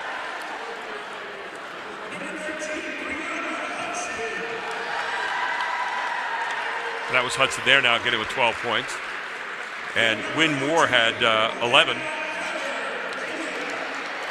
So they had 4 in doubles. Actually had 3 in doubles tonight, 19, 12, and 11. I think I had Hudson scoring 12 twice. And there's a young lady I thought played a whale of a game, Lainey Wilt, who had 11 points. Wynn Moore actually had 7. I made a mistake there, so Wynn Moore was 7 points tonight. This young lady looked pretty good at the end of the game. 2 threes. Raylan Iyer had 6 points. Samantha Harpster getting hers right now, had 3 on the evening, 1 3. And that was pretty much closed out the scoring for Altoona, who put 57 points on the board tonight, just 4 under their average. Looked pretty good. On the other side, hats off to the high score of the game was Emma Cleland with 22. And there you have it. The championship of the Mid-Penn is going to go back to Altoona, Pennsylvania, where they now head into the district playoffs with a record of 22-2. And for Middletown, 21-3. We're talking about Emma Cleland tonight, 22 points. Kozer with 9, 7 for Destiny Gassert, 2 for Jalea Stover, and that was it tonight, 57-38. Final thoughts on this one tonight, Coach? I was really impressed with Altoona. I like their pace. I like how they play together. I like how they trust one another, and I like how each of them can handle the ball and is a willing passer. Yeah, they share very well. Let's take a look at our Pack Financial play of the game for this evening and see what they have. There could have been a bunch of them tonight I think you could have probably picked out, but take a look at this one. There's that steal by the ever-present Milana Iyer, and what's interesting about that was one of the few 2s she had all night long. In fact, she only had 2 2s and 4 3s tonight, but that's all she needed. As she gets up and in on that one. Actually had 3 2s tonight. I want to give her proper credit here. And strangely enough, she's also the person we're going to mention next because our Huffman Ford player of the game tonight goes to Milana Iyer with 19 points. And she did her damage in the first half with 16 up when her team really needed her. They were down. Middletown came out with a nice game plan. Yeah, it's hard to believe they were down 19-11 in the first quarter, isn't it? Yes. Second quarter, they went on a 17-2 run, and this is one of the reasons why right there. Actually, 3 of the reasons why right there. In the last 3 quarters of that game, Middletown scored 2, 6, and 8 points. Yeah, so they just shut them down. And Iyer with the offensive serves tonight, she had 19, as we said. Hudson with 12, Wilt with 11, Wynn Moore with 7, Robin Eiler with 6, and Samantha Harpster with 3. And they walk out of here tonight with the Mid-Penn Championship. And congratulations to Altoona as they head into the district playoffs now in District 6. And on the other side, congratulations to Middletown Blue Raiders, who now head off to the District 3 playoffs with a record of 21-3.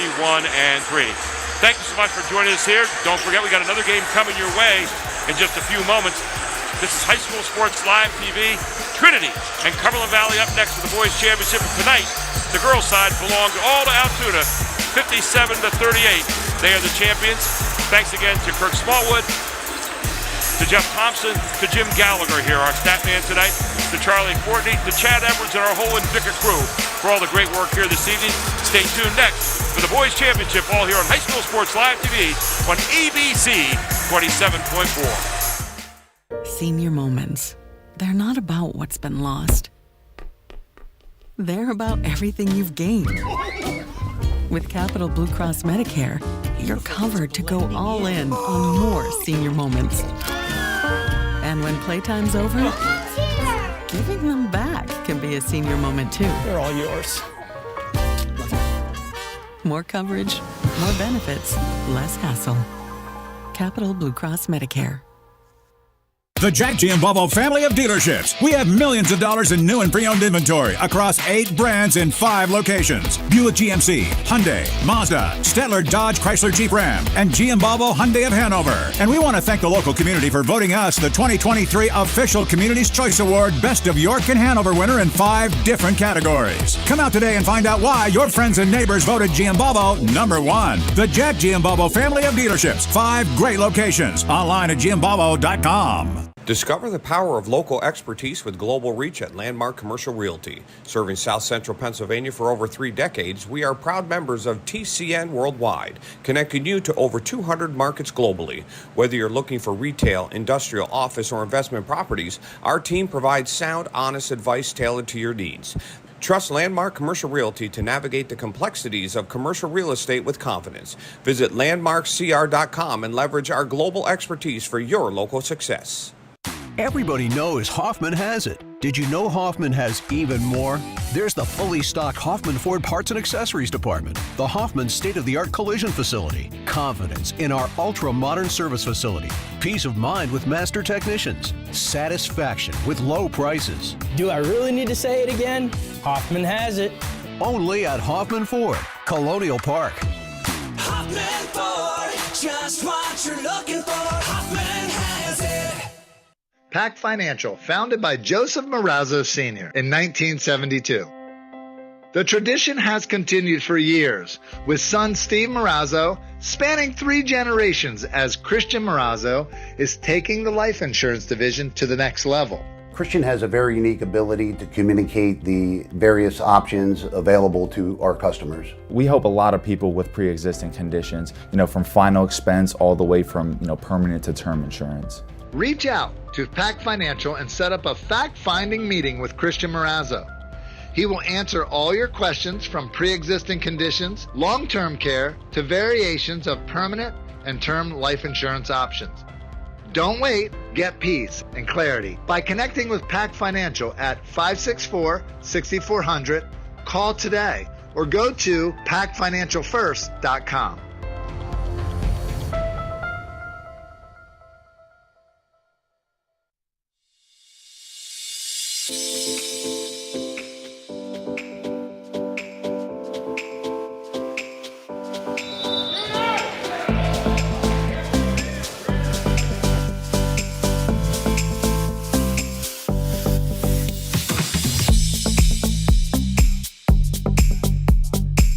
AT&T has something called a connected learning program nationwide and here in the Commonwealth, and it's really focused on addressing the digital divide, really focused on supporting young men like are behind us here, and really focusing on getting them the skills and the mentorship and the items they need to make themselves better.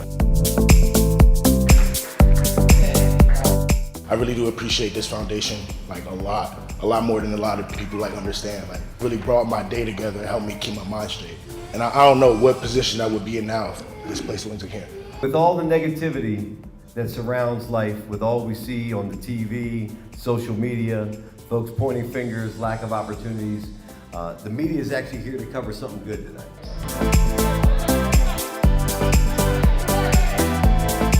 Our Connected Learning Initiative is about addressing the digital divide. It's about connectivity, but it's also providing devices to quality programs like the one that we're here with today at the 3-Star Foundation. And these laptops are an AT&T donation to the 3-Star Foundation. I said donation. Here to announce a $5,000 contribution to the 3-Star Foundation, in addition to the laptops and Chromebooks. Many of these young men have very challenging lives. Not all of them, but many of them. So this provides them the resource and the connectivity and the device that will allow them to advance their careers. The idea that folks are here from the private sector, people from the community, you got coaches that got hearts. The idea that you use basketball to be able to connect individuals with each other and provide mentorship and direction that actually is pushing into economic opportunity is brilliant. And right here in this room, there could be the next CEO of Microsoft. There could be the next mayor of Harrisburg. It could be the next president of the United States. Really, just use these wisely. Use these to make yourselves better men in the communities. Okay, and go out and make a difference.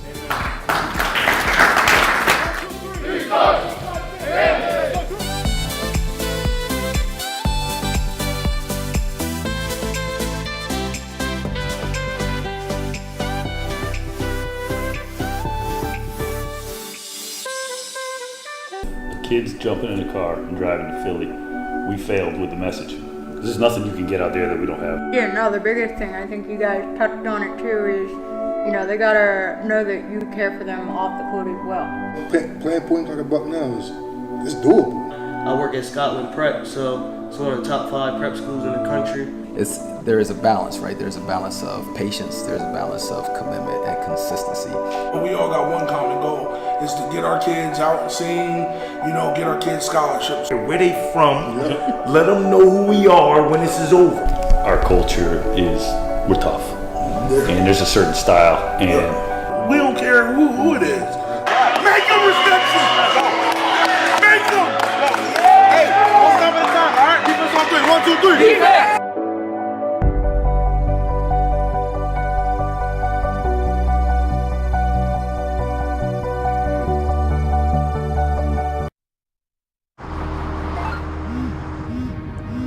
Do you want to answer that? Nah, I'd never with a kid in the car. It's okay. I'm not here.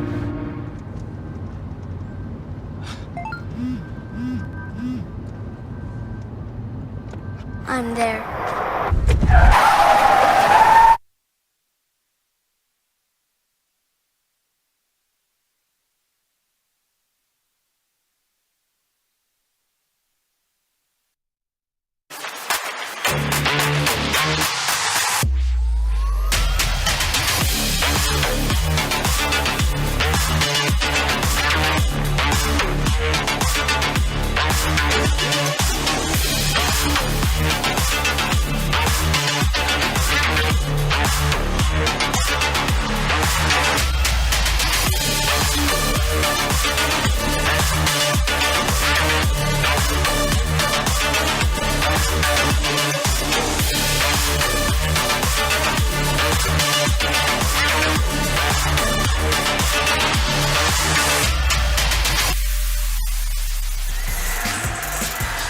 And good evening and welcome to Milton Hershey High School for tonight's Mid-Penn Championship game. It's the boys' side now, as two teams are about 5 miles apart, decided to come to Milton Hershey tonight to decide a championship. The Trinity Shamrocks, 18-5, from the Capital League.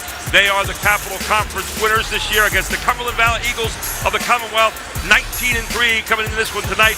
All being brought to you by the Pennsylvania Housing Finance Agency, Hoffman Ford, Jack Giambalvo, and Capital Blue Cross. Thank you for their featured sponsorships, not only of tonight's Mid-Penn Championship games, but throughout the season. I'm Gary Sutton, alongside of me tonight, Coach Kurt Smallwood and Jeff Thompson, two legendary coaches here in the area. And we've got a good one here tonight, guys. Two teams that have been going at it all year long from different classifications. But when you get to this game, it doesn't matter. And Jeff, Mr. Everything over at Cumberland Valley, Mr. Bazalka. Nolan Bazalka has been doing it all season long for a very balanced team. Let's talk about him in Cumberland Valley. Well, the beauty of Nolan is he's a big guy. He leads the entire Mid-Penn in rebounding, but he's also a point guard, so he also leads the entire Mid-Penn in assists. And he's got a 19.8 average, let's call it 20, rounded off at the top. But Preston Austin III and Jared D'Olimpia also in double figures this year, 12.3 to 11.9. A few other guys like Lebo and Deal who can go off when they need to. They have a strong 5. On the other side, Trinity Shamrocks, and this guy has been doing it for a long time, Owen Schlegel. You've got to know him over the last 2 years, Coach, and his ups go along with his penetrating ability and his 3 shooting. Absolutely. He has over 2,000 points. He has over 40 threes, and he's averaging over 25 points a game. You know, this is the type setting that he's going to need when he gets to the next level. All of his games will be like this. All of them will be a little bit more important. I think Owen's really, really going to show up tonight. But Trinity Shamrocks under Larry Kostelak, who's been around here forever, a very, very tough supporting cast. 9.7 for Andre Steele. Marcus Yeager, 9.3. Reese Brown, 8.6, who has the ability to have a 25-point night anytime he wants to. And you throw in some of these other guys, and they have got a pretty tough outfit. They're deep. You look at Trinity, averaging 75 points a game coming in here tonight. On the other side, Cumberland Valley averaging 64.7 points a game. They want the game maybe a little bit lower here. Trinity wants to get up and down the court, and we're going to find out who wins in that battle in just a few moments. It's the boys' Mid-Penn championship game, and it's all coming your way here on High School Sports Live TV on ABC 27.4. We start it all right after this.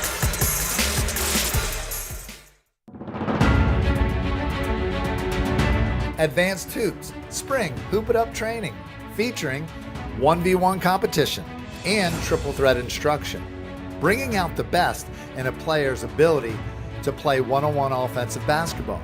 5-on-5 game scrimmages. These are confidence building. A lot of players get on AAU teams and never touch the basketball. Also, top players who might be playing other sports in the spring gives them a chance to get the game experience that they would miss not getting on a travel team. These classes have shooting, driving opportunities, intense skills with multiple ball dribbling.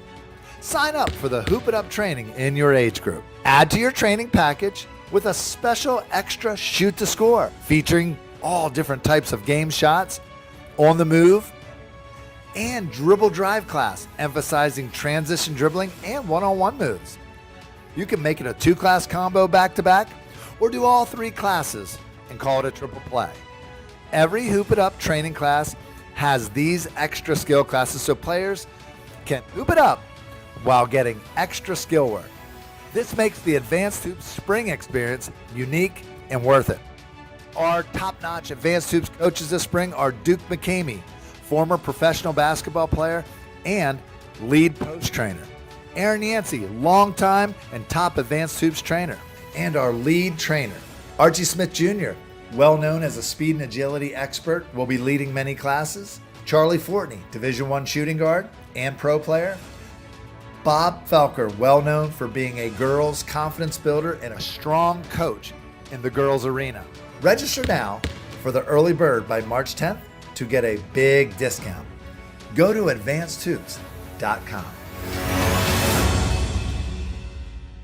Everybody knows Hoffman has it. Did you know Hoffman has even more? There's the fully stocked Hoffman Ford Parts and Accessories Department, the Hoffman state-of-the-art collision facility, confidence in our ultra-modern service facility, peace of mind with master technicians, satisfaction with low prices. Do I really need to say it again? Hoffman has it. Only at Hoffman Ford, Colonial Park. Hoffman Ford, just what you're looking for. Hoffman has it. Senior moments. They're not about what's been lost. They're about everything you've gained. With Capital Blue Cross Medicare, you're covered to go all in on more senior moments. And when playtime's over, giving them back can be a senior moment too. They're all yours. More coverage, more benefits, less hassle. Capital Blue Cross Medicare. The Jack G and Bobo family of dealerships. We have millions of dollars in new and pre-owned inventory across 8 brands in 5 locations. Buick GMC, Hyundai, Mazda, Stettler Dodge Chrysler Jeep Ram, and G and Bobo Hyundai of Hanover. And we want to thank the local community for voting us the 2023 official Community's Choice Award Best of York and Hanover winner in 5 different categories. Come out today and find out why your friends and neighbors voted G and Bobo #1. The Jack G and Bobo family of dealerships. 5 great locations. Online at gandbobo.com. So a while back, I thought to myself, I'm never going to own a home. I'm going to have to rent forever. I didn't have money for a down payment. I had no credit history, and I just got out of a divorce. But PHFA showed me that home ownership is possible. They offer me a low-interest mortgage and a way to manage the closing cost. To me, this is more than just my home. It's a huge accomplishment and a new chapter in my life, thanks to PHFA. Pac Financial, founded by Joseph Marazzo Sr. in 1972. The tradition has continued for years, with son Steve Marazzo spanning 3 generations as Christian Marazzo is taking the life insurance division to the next level. Christian has a very unique ability to communicate the various options available to our customers. We help a lot of people with pre-existing conditions, from final expense all the way from, permanent to term insurance. Reach out to Pack Financial and set up a fact-finding meeting with Christian Marazzo. He will answer all your questions from pre-existing conditions, long-term care, to variations of permanent and term life insurance options. Don't wait. Get peace and clarity by connecting with Pack Financial at 564-6400. Call today or go to packfinancialfirst.com.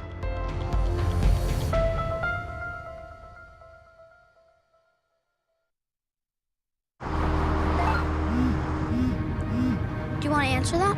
Nah, I never with a kid in the car. It's okay. I'm not here.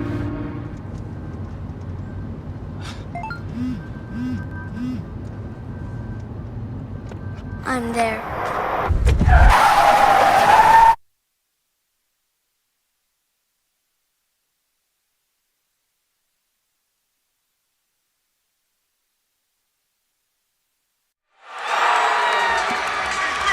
Welcome back to Milton Hershey High School tonight in Chocolatown, Pennsylvania, where they are introducing the starting lineups. Nolan Bazalka averaging 19.8 points a game for Cumberland Valley. Preston Austin, 12.3 points a game. He's wearing number 33. Bazalka, 22. Jared Delimpio, number 2, averaging 11.9 a game. J.J. Lebo wearing number 3 tonight at guard, 6.6 points a game. And Aiden Deal wearing number 21 for the black-clad Cumberland Valley Eagles here tonight, 5.2 points a game. On the other side, Owen Schlager leading all scores at 25.3 points a game, wearing number 11. And you take a look out there, Steele wearing 9.7. Number 5 is going to be Nicholas Smith starting the game. He's averaging 5.6. Number 4, Marcus Yeager, the strong guy on the inside, wearing number 4, and he's averaging 9.3 points a game. And also in there as well is Reese Brown wearing number 12, averaging 8.6 points a game. And our officials for tonight, Jeff? Well, Brent Lawson's going to throw it up. He's working with Jerry Hocker and Chris DeLozier. They're a good team.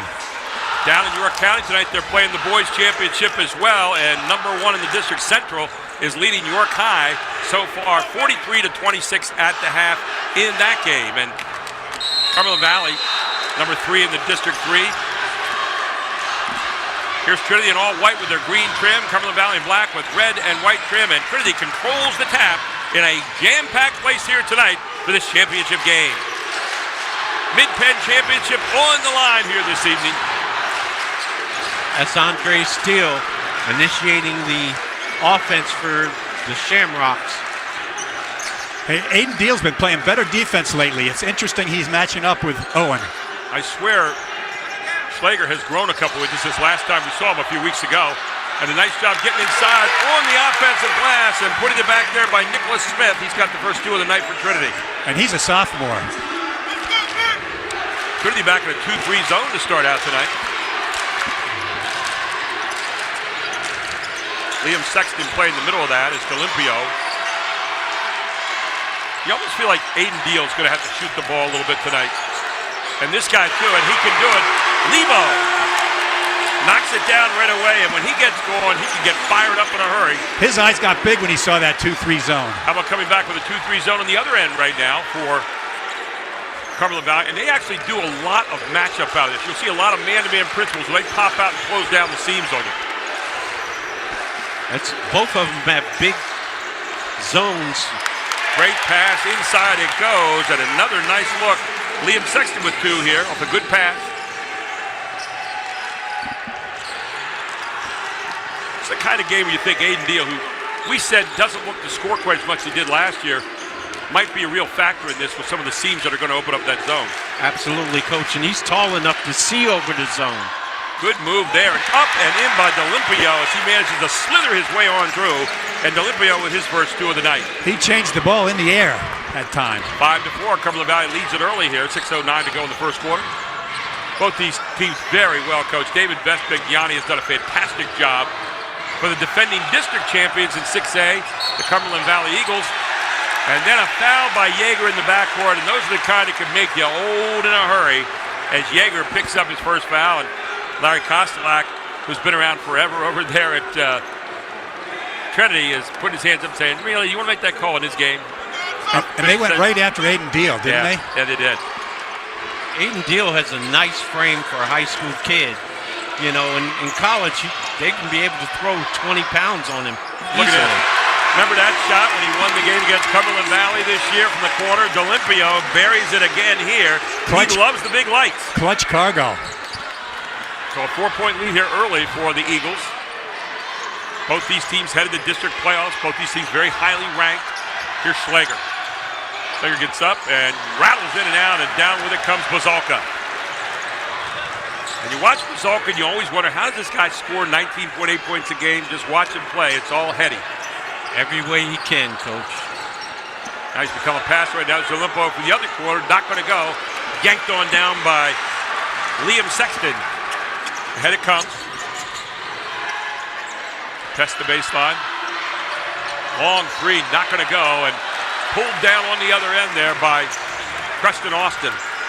Cumberland Valley is doing a great job on those boards. Taken away there as Austin loses it, and then losing it right back is Trinity. Good pass down there to Bazalka. Give two in your heart to D'Olimpio. Timeout on the floor, 10-4. 4:41 to go in the first quarter. We'll take a break and we'll come right back. This is High School Sports Live TV's presentation of the Mid-Penn Boys Championship on ABC 27.4.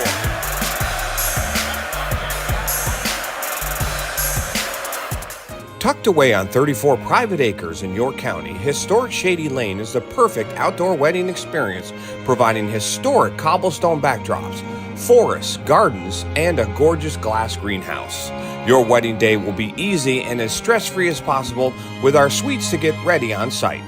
Multiple ceremony options, a separate cocktail hour area, a tented reception space, and more.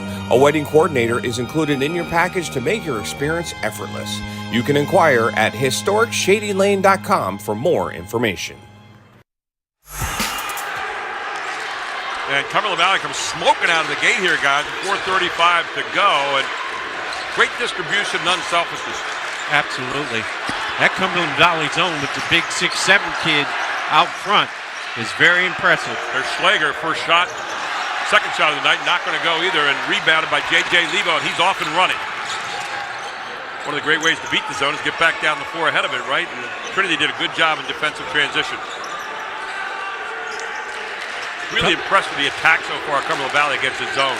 Using Bazalka as a passer exclusively. And he's doing a real good job. Here he comes, and he finds ways to score out of places like this, and he goes up. He's going to get fouled on the play, and he'll head to the line. I don't think they can beat him because Bazalka's is going to catch it every time. Foul marked up against Liam Sexton. That'll be his first. The team's second at the line. Bazalka, who won the year as a 74.8% free throw shooter, misses the first tonight. But what I'm going to try to say is I don't think the 2-3 can beat him. Right. Cumberland Valley's 2 for 3 from the three-point line. Trinity is yet to make one. Bazalka with 3 points in the game now, an 11-4 lead here early for the Eagles. And have both teams settled back into 2 threes? Yes. Yes, they have. And Schlager missing again as he made a great move to the basket, just couldn't quite get the angle. Here's Bazalka coming back on the other end. Lebo eyes it up, puts it down, eyes it again. Over the top goes Preston Austin, rebounded by Yeager. Nice rebound by Yeager.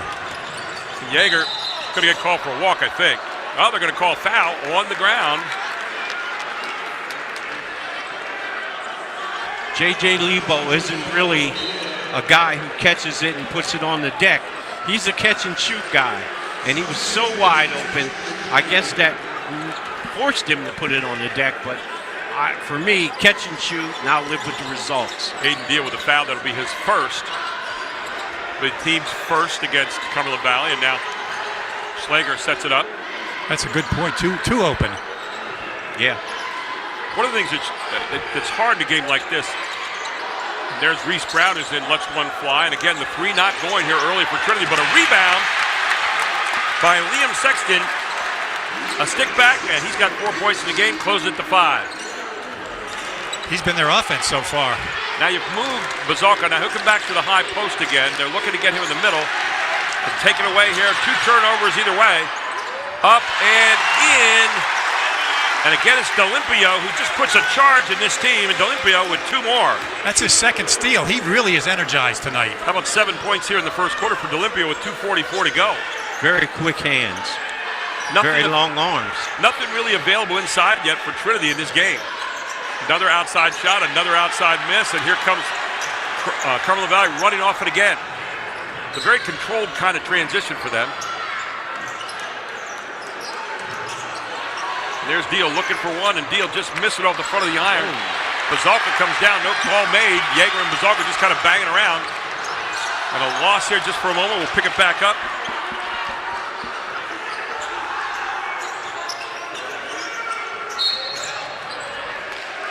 You're going to get a foul called down there underneath. And the foul will be against Lebo. That'll be his first. Team second. That's Joe Richardson subbing in at guard. It will not be a foul on the play after all, and so we'll come right back out here and inbound it. Up and in by Yeager. And you remember last time we saw Yeager, he had a great game. Yeager's been playing great ball lately. Marcus Yeager's an intelligent player. He got a call from Harvard the other day. 6'4", shooting guard. Look at this. Another great pass underneath. This time they find Preston Austin. So everybody in on the attack here so far for Cumberland Valley. I'm impressed with Austin and DeLimpio, the way they started. 138. Cumberland Valley has played a great schedule this year. A lot of outside teams. Oh, up. Not going to go. Here comes Liam again, and Liam's going to get fouled by number 33. That'll be Preston Austin, so Liam Sexton will go to the line, or will he? Sexton is doing a good job close to the basket. He's in there fighting, using his fundamentals and his strength. He has a particular set of skills, like another Liam that we've heard about. Yeah. Liam Neeson. Very cheap taken thing right there. Up and in. Nice job of coming right down the middle that time by Andre Steele, who gets his first deuce of the night, closes it to 5 points. 3 on the other side, and there's Lebo again. And Lebo jumping out quickly tonight with 2 threes. And there's your catch and shoot, Kirk. Yeah. You know, we saw a couple games a few weeks ago where we thought Lebo and Deal should be shooting a little bit more. Up and in, and this guy's having a heck of a first quarter. Liam Sexton with 6 points in the game. We thought Deal and maybe Lebo needed to shoot a little bit more, and here's Lebo answering the call in this game with those seams in the zone looking like raw meat to a lion. 38 seconds ago in the first quarter, 6-point lead right now for Cumberland Valley. Here's that touch, back to Lebo again. He's wide open and just misses this one. Look at Bazalka. Finding a way to get an offensive rebound and then putting it right back, get him. Bazalka does what he does best. Be in the right place at the right time. He tipped to himself. 20 seconds to go in the first quarter. 8-point lead here for Cumberland Valley. Looks like Larry Kostelak wants one shot here. That 2-3 zone, we saw them use this against Chambersburg, where they play almost man-to-man in 5 zones. Yes. And they talk a lot, end point. There's Yeager up and in. Nice job of attacking that time, and they get the bucket to end the quarter to Trinity and take a little bit of momentum out of the quarter. 20-14. Cumberland Valley leads it. It's the end of one of the boys' Mid-Penn Championship game, all here on High School Sports Live TV on ABC 27.4. Pack Financial, founded by Joseph Marazzo Sr. in 1972. The tradition has continued for years, with son Steve Marazzo spanning 3 generations as Christian Marazzo is taking the life insurance division to the next level. Christian has a very unique ability to communicate the various options available to our customers. We help a lot of people with pre-existing conditions, from final expense all the way from, permanent to term insurance. Reach out to Pack Financial and set up a fact-finding meeting with Christian Marazzo. He will answer all your questions from pre-existing conditions, long-term care, to variations of permanent and term life insurance options. Don't wait. Get peace and clarity by connecting with Pack Financial at 564-6400. Call today or go to packfinancialfirst.com.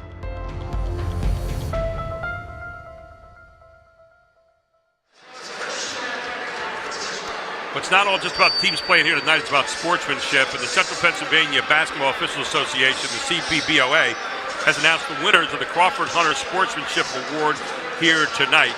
They recognize the Hershey High School girls and West Shore Christian Academy boys basketball programs at Thursday night's Mid-Penn Conference Finals games as recipients of the Crawford Hunter Sportsmanship Award for the 24-25 basketball season. This award is presented every year by the Central Pennsylvania Basketball Officials Association in the name of Crawford Hunter, a former basketball official and prior member of the association. Crawford passed away unexpectedly at the age of 48. He was a man of very high character, a longtime basketball official and a softball official and active in his community. On hand to present the award to Hershey High School and West Shore Christian Academy representatives were Crawford's sons, Shelton and Christopher Hunter, who you see out there right now. For more information about the CPBOA or Crawford Hunter Sportsmanship Award, please contact Eric Johnston, 717-676-8388, or ejohnston2@comcast.net, CPBOA board member. Again, congratulations tonight to two very well-deserving teams, Hershey High School and West Shore Christian Academy boys programs. Back to the game here as we start quarter number 2. And guys, a very entertaining first quarter, 20-14. Cumberland Valley leads it. What do we have there, Coach? From 2, Trinity is 7 for 11. They're 0 for 5 from 3. 0 for 2 free throws. 6 rebounds, 2 turnovers, 14 points. Cumberland Valley, 5 for 7 from 2. 3 for 6 from 3. 1 for 2 from the free throw line. 7 rebounds, 2 turnovers, 20 points. And Trinity's extending that 2-3 out a little bit. Yeah, they really are. There's Bazalka looking. Bazalka's the middle of the wheel here. He's just the spoke, throwing it to either side and distributed then every now and then looking for a little drive down the middle. There it is, to the baseline. Great job by Bazalka. Good rebound coming out of there again. I'll tell you, Liam Sexton played himself a heck of a game here so far. Absolutely. That hot. And finally, Owen Slager gets his first 2 points of the game on transition. They cut it back to 4 points. Here's Bazalka, kicks it opposite to Limpio with another. He had 7 the first quarter, misses here. Then another rebound, and they're going to get a foul underneath. I think it's going to be called against Liam Sexton.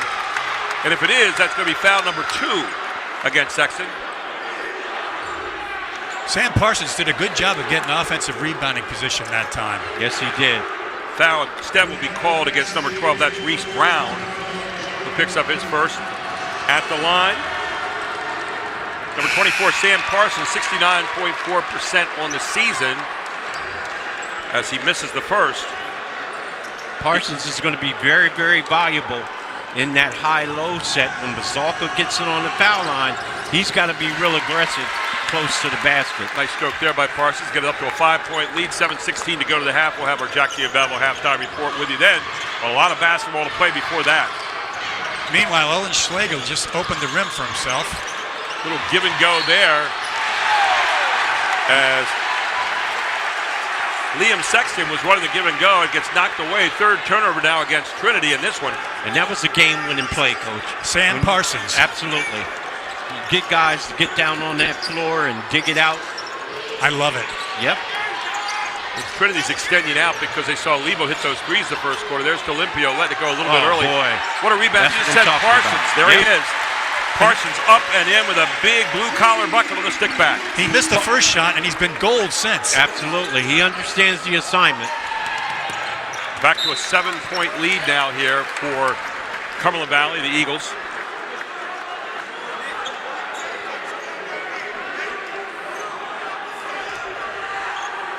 Into the game for Trinity there is Nicholas Smith. They're trying to move Schlager through. Schlager is much more used to playing with the basketball in his hands, I think, than he is without it. It gives him a rhythm. They're trying to get him right here. Underneath it goes. Steele gets jammed. Oh, a nice sweet stroke from Nicholas Smith from downtown, and Nicholas Smith with a 3. He's got 5 points, cuts it back to 4 points here for the Shamrocks. Nicholas Smith is a nice-looking sophomore. Lebo again, this time Lebo missing, but another good rebound out there by Nike Craig. Strong move. Wow! What a move to the basket quickly by Andre Steele for Trinity. And the foul will be against Aiden Deal, and that'll be foul number 2 against Deal here in the basketball game. And Trinity seems to have a little more pep in their step the last couple minutes. I think they've kind of snatched momentum. Well, and part of the reason is Cumberland Valley's missed their last 2 shots down. Here is Andre Steele, a 76% free throw shooter at the line. Shot up, shot no good. Well, we've got 2 head coaches that both went to Trinity. David played for Larry. Yeah, Dave talks about his days at Trinity. Hey, both these coaches, I'll tell you what, they can both get it done. I coached against Larry in the 1987 Eastern Final, and I'll tell you what a chess player he is. Of course, he has 2 state championships, and the defending 6th district champion is in here tonight with Cumberland Valley. They won last year. Coach, this looks like that amoeba, that 1-1-3. Yes. Yeah, they're bringing it way out. And it's caused a little confusion here for Cumberland Valley. There's what you do. You go to the baseline, try to get that guy a shot, and he does. And I'll tell you what, Preston Austin recognizes when he has that baseline drive as well as anybody, doesn't he? Boy, he put a kiss off the glass, didn't he? Between him and Parsons on that baseline, Cumberland Valley is going to be just fine. Hard move to the basket by Nicholas Smith, but he can't finish it. Here comes Bazalka in transition. He's going up. And Bazalka's going to get called for a player control foul. His first of the night. You will not see that very often. No, you won't. He thought he had a lane, but he closed up. He goes up right there, and great job of taking the charge. Need to start getting the ball in the hands of this guy a little bit more. And Cumberland Valley, really, you can see all eyes are on Schlager when he gets the basketball. It's almost like Coach Pescadani says, somebody else can be a site, but it's not going to be him. Maybe it'll be this guy slithering on through. Andre Steele, who's got 5 points in the game. A sophomore is pretty clever with the ball. Penetrating well, 3-point lead. Austin again. Austin is going to have it tipped out of bounds. They'll remain with him. Austin got a good breather. He should be ready to go. Yes.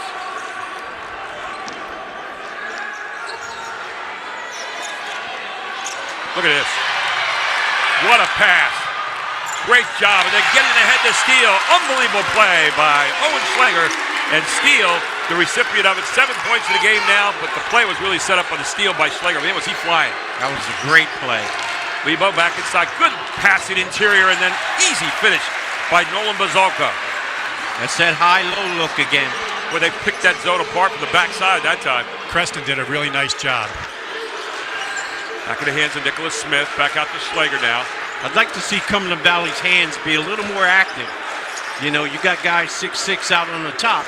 You got to get them hands up. You got to get them up and out. Oh, and a turnover here for Trinity. Number 4 in the game. Ball comes back to Cumberland Valley now. They're leading by 3. There's that pass to the high post. Lebo again, and he's not making the last 2 after making the first 2. Good pass, Steele back up, and Steele is having a great quarter, benefit from his players around him. He's got 9 points. Back to a 1-point lead now, 3:36 to go to half.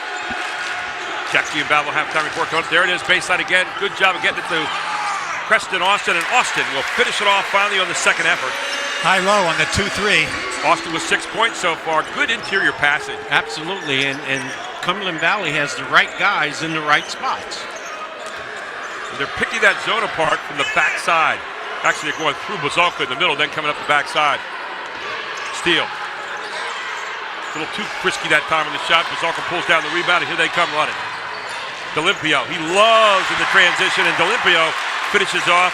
D'Olimpio now in the first half with 9 points. Big-time player. D'Olimpio, Austin, and Bazalka. 19 points, and how about that guy coming to the game? Robert Lewis Jr. says, hey, I can make the 3. Coach, look at this. He's only a junior. He's 6'5". There it is, baseline again. They're killing him on that zone. There's Bazalka again on that second effort. No one blocking off there for Trinity. And I'm going to count that as a pass. Yeah. Lorenzo Charles, right? That's 7 points, and make that 9 points down the first quarter or the first half of Bazalka. Foul's going to be called here as Steele gets fouled. Reese looks more effective getting to the basket than he does on the perimeter, to me. Foul against Austin, that's his second, so that becomes a little bit of a factor here, I think, for Andre, I'm sorry. David Vespignani. Will he put somebody in for him right here? So at the line is Steele. Steele up, and Steele is good. So as we thought, well, they got Aiden Deal out of there. And in for Aiden Deal will come number 23, Elijah Welsh. And man, he's had some big moments this year, hasn't he? Yes, he's a very good player off the bench. Steele, 76% free throw shooter, makes it again. He is 3 out of 4 so far tonight. He's got 10 points in the first half. Coach, this is that 1-1-3 again. Yeah. That was invented by a Pennsylvania guy, Pete Gergerich. Oh, there you go. From UNLV. There's that baseline pass again, and you're going to get a foul called against Yeager. That'll be number 2. Well, I find it interesting that Owen's out of the game now. I think that Larry's saying, hey, take the time, look at it. And that's exactly what he might have been doing, just kind of giving a little tutelage over on the side there. And out comes Yeager with 2 fouls, and back in comes Schlager. Schlager with just 2 points in this game so far. He averages 25. Back to Elijah Welsh. 2 minutes to go here to the half. Our Jack Giambalvo report at halftime waiting. We'll have highlights and stats. Now they're playing, look how hard Lewis is playing Bazalka now. They don't want that pass coming in there anymore. They want to take that part of the offense away. So they're playing zone with man-to-man in the middle. Right, and he's big enough to put a body on Bazalka to try to take some of that position away. Oh, and look, they double-teamed him then. Knocked it away for a moment. Here's Welsh. Elijah Welsh. And guess who gets it? There he is again. Bazalka seems to be able to find the right place all the time. Bazalka now with 11 points in the game. Johnny on the spot, but his intelligence gets him there every time. Unbelievable. Tried to do a little too much that time was number 5 there, Nicholas Smith. They're going straight man-to-man now. Yep. Yes, they are. 4-point working lead, 1:11 to go here in the first half, and there's a slide, and the walk is going to be called against Maddox Jasinski just in there. That's the 5th turnover here in the first half. When Cumberland Valley did go man-to-man, I liked it a little better when they had the tall kid, Aiden Deal, on Owen Slager. Yeah, he did a good job, but look who they have now. They have a Welsh on him. Yeah. They're overloading the side. There's Olympio. He passes up the 3 this time. Under a minute to play, 52 seconds. Olympio looks. They want to get it in the hands of Bazalka. You know that. There it is. Back to the outside. Back to Bazalka again. Underneath. There it goes. A nice block, but a foul called against Schlager, his first. Cumberland Valley is doing such a great job executing their offense. And they had it right a few minutes ago when they were playing man-to-man on Bazalka in there. You almost have to play zone around, man-to-man on Bazalka, and deny him the ball. Problem is, Bazalka is so smart using his body, he gets that position no matter what, as Parsons misses the shot. Sam Parsons, 1 of 3 tonight from the free throw line so far. He's got 3 points in the game, looking for 4 on this trip. Well, I'm anxious to see how they're going to match up with Schlager because they just took Welsh out of the game. Maybe they'll go 2-3 again. You go back to man-to-man? I mean, it seems like that's maybe what you need, but who knows? Second shot by... They're going straight man. Parsons up and in. I'd like to see a bigger kid on Schlager because he's a physical player. Yep. 30 seconds to go. Hard drive. Good fake. Not going to go there. Back out there, recycle it to Smith.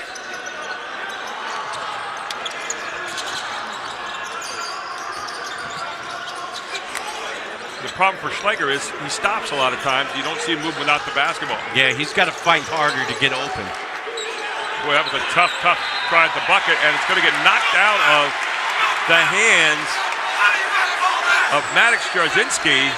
And Trinity fans not real pleased with that call. Larry Kostak thought he might have gotten whaled a little bit in there. Now, if you're Trinity, do you just let him walk up the court here on this with 6.6 seconds to go? There's a lot of three-point shooters out there. I'll tell you what, here they come. There's a three-point shot. That's why you maybe don't let him walk up. That guy has a sense of moment with a 3. It is Mr. Bazalka ending the half with a flush. 39-31. We're at the half of the boys Mid-Penn Championship game. All here on High School Sports Live TV on ABC 27.4. Back with a Giambalvo report at half right after this.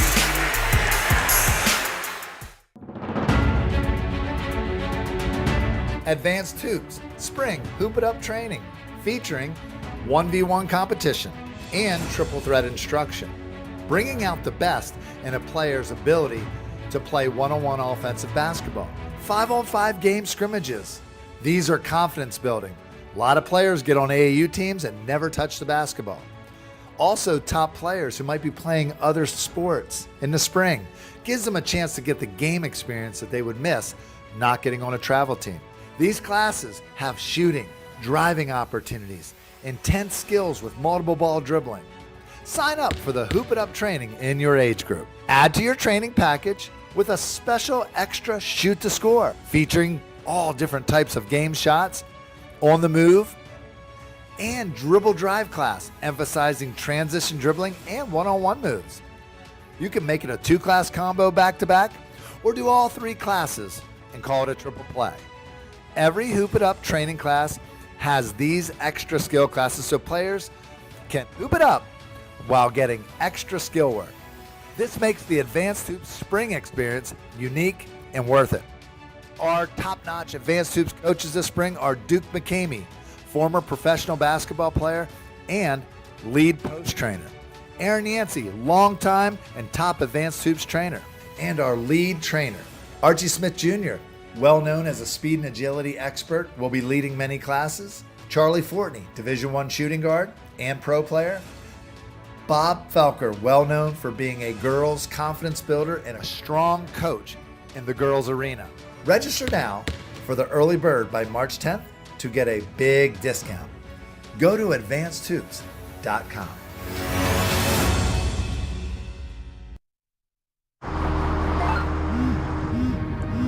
Do you want to answer that? Nah, I'd never with a kid in the car. It's okay. I'm not here.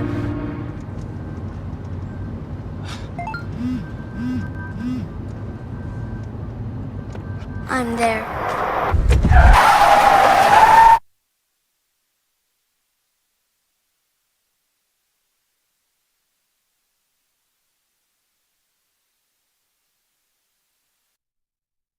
Everybody knows Hoffman has it. Did you know Hoffman has even more? There's the fully stocked Hoffman Ford Parts and Accessories Department, the Hoffman state-of-the-art collision facility, confidence in our ultra-modern service facility, peace of mind with master technicians, satisfaction with low prices. Do I really need to say it again? Hoffman has it. Only at Hoffman Ford, Colonial Park. Hoffman Ford, just what you're looking for. Hoffman has it. Tucked away on 34 private acres in York County, historic Shady Lane is the perfect outdoor wedding experience, providing historic cobblestone backdrops, forests, gardens, and a gorgeous glass greenhouse. Your wedding day will be easy and as stress-free as possible with our suites to get ready on site.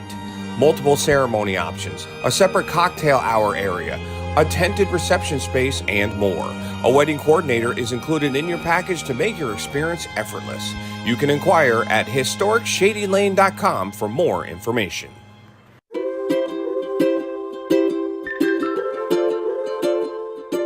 All across Pennsylvania, families are living their lives in their own homes.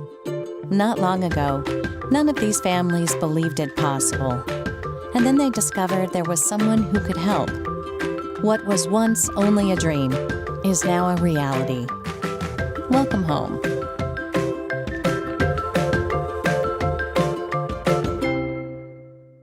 Discover the power of local expertise with global reach at Landmark Commercial Realty. Serving South Central Pennsylvania for over 3 decades, we are proud members of TCN Worldwide, connecting you to over 200 markets globally. Whether you're looking for retail, industrial, office, or investment properties, our team provides sound, honest advice tailored to your needs. Trust Landmark Commercial Realty to navigate the complexities of commercial real estate with confidence. Visit landmarkcr.com and leverage our global expertise for your local success. The Jack Giambalvo family of dealerships. We have millions of dollars in new and pre-owned inventory across 8 brands in 5 locations. Buick GMC, Hyundai, Mazda, Stettler Dodge Chrysler Jeep Ram, and Giambalvo Hyundai of Hanover. And we want to thank the local community for voting us the 2023 official Community's Choice Award Best of York and Hanover winner in 5 different categories. Come out today and find out why your friends and neighbors voted Giambalvo #1. The Jack Giambalvo family of dealerships. 5 great locations. Online at giambalvo.com. Welcome back to our Jack Giambalvo halftime report. Just bought a car from Jack Giambalvo today. Drove it out, drove it up here tonight. Advertising pays off. All right. Heated seats. Heated seats was the key, guys. I haven't had heated seats in 10 years, so there you go. You know, some people want world peace. Heated seats, that's the answer. Hey, welcome back to our Jack Giambalvo halftime report here, where at the half, it's 39-31 right now. Cumberland Valley leads it as they jetted out to an 8-point lead at the half. Your thoughts on the first half there, Coach Smallwood? Cumberland Valley took the lead 5-4 with 6 minutes and 13 seconds left in the first quarter. They haven't looked back since. Think about Trinity a little bit here. They had a couple runs. They got back within one, but then kind of Cumberland Valley always had the answer there. Usually came in the form of Mr. Bazalka. Oh, yeah, he's a big answer. You know, he scored 1,000 points just recently, and it's interesting to see a guy who's going to play Division II football, how he takes a spotlight right here. I'm going to call the East Stroud coach and say, hey, take a look at this guy for basketball, too. I have his number in my phone. There you go. You might have a two-way guy there. Now, when you talk about the way Cumberland Valley's playing right now, Schlager with only 2 points in the game. He's had 3 or 4 shots. That's about it. He's got to have more hands on the ball in the second half. But he's also going to have to work really hard, especially with that man-to-man's out there, backdooring, moving about the basketball. He's used to play with the ball in his hands a lot more, right?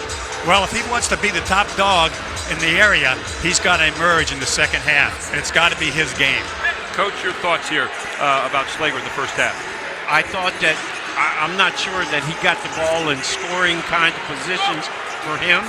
I don't think they ran a whole lot of special stuff for him to get free. But I do know one thing, in the second half, he won't be hard to find. Well, the one thing with him in the first half is watching Cumberland Valley's defense. Every time he had the ball, there were 5 sets of eyes on him, period. It's like, you're not going to beat us. Maybe one-on-one, we can't beat you, but 5-on-1, we can slow you down and make you have to hand it off to somebody else, and we're willing to take our chances with them. Let's take a look right here at our halftime highlights and get a sense of what happened in this first half. Here you go, starting out with Trinity. Good job of staying on top of it and getting back in there for 2 for Trinity. That was Nicholas Smith with the opening points of the game. Then Cumberland Valley attacked the whole way this first half. This time they kick it out to Lebo for a 3. He had 2 of those. And Bazalka in the middle. Then back over here, then you get Delimpio shredding on the other side off another pass from Bazalka, who just kept dishing the ball out and distributing it from that middle position. Nice drive by Steele down the lane and got it off to their big guy. Liam Sexton had a good first half with 6 points. And then there it is again from the other side. That's Delimpio burying one from the left. Nice steal by Delimpio. And watch this pass to Bazalka, who goes in for 2. Steal and assist. Bazalka went the first half with 14 points. And back on down, nice give and go for Trinity as Steele slithers on through. Steele was 11 points in the first half, leading all scores for Trinity. And back they come again. Good pass to the baseline again from Steele, and he finds his man, Liam Sexton, right there on the baseline. Our AT&T and Capital Blue Cross first half stats. Take a look at that, guys, and tell me what you see. I like Cumberland Valley with the 13 rebounds as opposed to 9 by Trinity. Trinity is not putting bodies on Cumberland Valley so far on the missed shot, Jeff. Yeah, I think Cumberland Valley's played in a strong league this year, and I think sometimes that pays off in a big game like this. Only 2 out of 8 from the three-point line for Trinity. They're going to have to shoot it better than that, especially when there's a zone out there. They got pretty good shots in the first half, just didn't hook up on them. 4 out of 10, 40%. Anytime you get 40% from the three-point line, you're pretty happy if you're Cumberland Valley. And both teams pretty much the same there for the 2-point line. Those are pretty even statistics there. All right, we're going to do this. You go inside the huddle right here, the second half for Trinity, and tell me what Coach Kostelak's saying to his kids. I got to get the ball to Owen Schlager more. Our defense has got to be active. I like that amoeba defense, the 1-1-3, kind of slowed Cumberland Valley down. You just need a team to put that in with, Coach. That's all. Jeff, take a look at the other side there. If you're looking at David Vespignani, what's he saying for Cumberland Valley? He's the same, more the same. Please get the ball to Nolan, and good things will happen. I think also defensively, if you're Larry Kostelak, if you keep playing that zone, you've got to play man-to-man on the inside against Nolan Bazalka and take that pass away, because that's the beginning of the whole offense right there. Well, that's your Jack Giambalvo halftime report. We're getting ready to start the third quarter here at Milton Hershey High School. It's the boys Mid-Penn Championship game. It's Cumberland Valley and it's Trinity, and Cumberland Valley leads it 39-31. And we are ready to get this one underway here in the second half. It'll be Trinity with the basketball, and man, you want to find some kind of play here to score right away and send the message, right? Absolutely. How about a back door to Owen Schlager? There you go. Or a lob. Gary Sutton, Kirk Smallwood, Jeff Thompson, Jim Gallagher, and our whole Invicta crew there with Chad Edwards back at the controls. I think that's what they have set up, too. But here we go. Lebo is on Schlager right now. Let's see how that matchup goes. Schlager definitely has the size on Lebo. How about this? Steele says, I'm just going to go right around that screen and circle in on a set piece. And Steele continue to have an outstanding game here. 2 points. He's got 13 on the night. And Owen set a very nice screen. And gets it back to 6 right away. They got mission accomplished. There's Dolimpio, rather. Dolimpio to the far side with another 3. Dolimpio in the game now, 12 points. Assist by Bazalka. Absolutely. If they keep getting open shots like that with the kind of personnel that Cumberland Valley has, it's not going to be good. There goes Schlager. You know, one of the things that I would like to see Schlager do more often, he has a tendency to get up in the air. He looks like he's going to finish strong, and then he brings it back down and double clutches when it doesn't seem like he has to sometimes. He's a great player. It's just one part of his game that I think he does when he doesn't have to. Well, he drew a lot of fouls this year doing that. But you know, you get a lot of 2s and fouls doing it the other way, too, going strong and finishing. So the foul will be marked up here against Nike Craig. Check that against Lebo, rather. I couldn't tell who that block was. Was that Jared Dolimpio? That was Dolimpio. He blocked it with his right hand.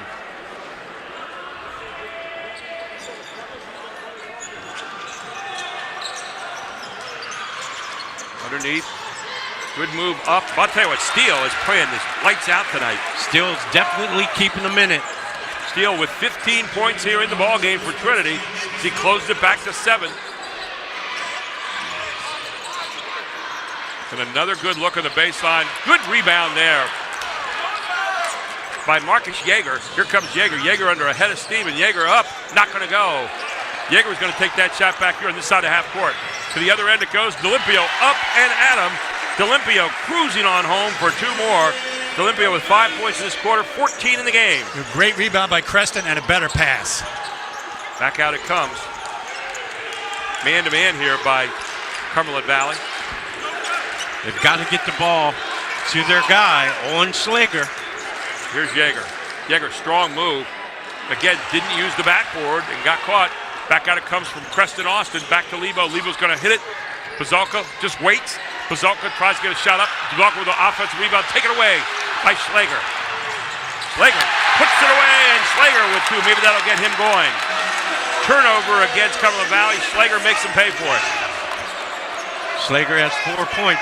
7-point lead as the foul's going to be called against Yeager, and I think that's his 3rd foul. There was that high-low pass again from Bazalka to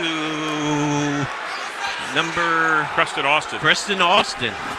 So Austin has the line, and this is not the place you want to see Austin that often. He's 54.1%. His first time there tonight. Let's see if he can beat the percentages as David Vespignani giving a little word right there, and Austin misses the free throw. So out of the game goes Yeager with his 3 fouls, and in will come number 1, Patrick O'Brien. Or check that rather, number 1. That would be Maddox Jarzinski. As both misses here by Creston Austin.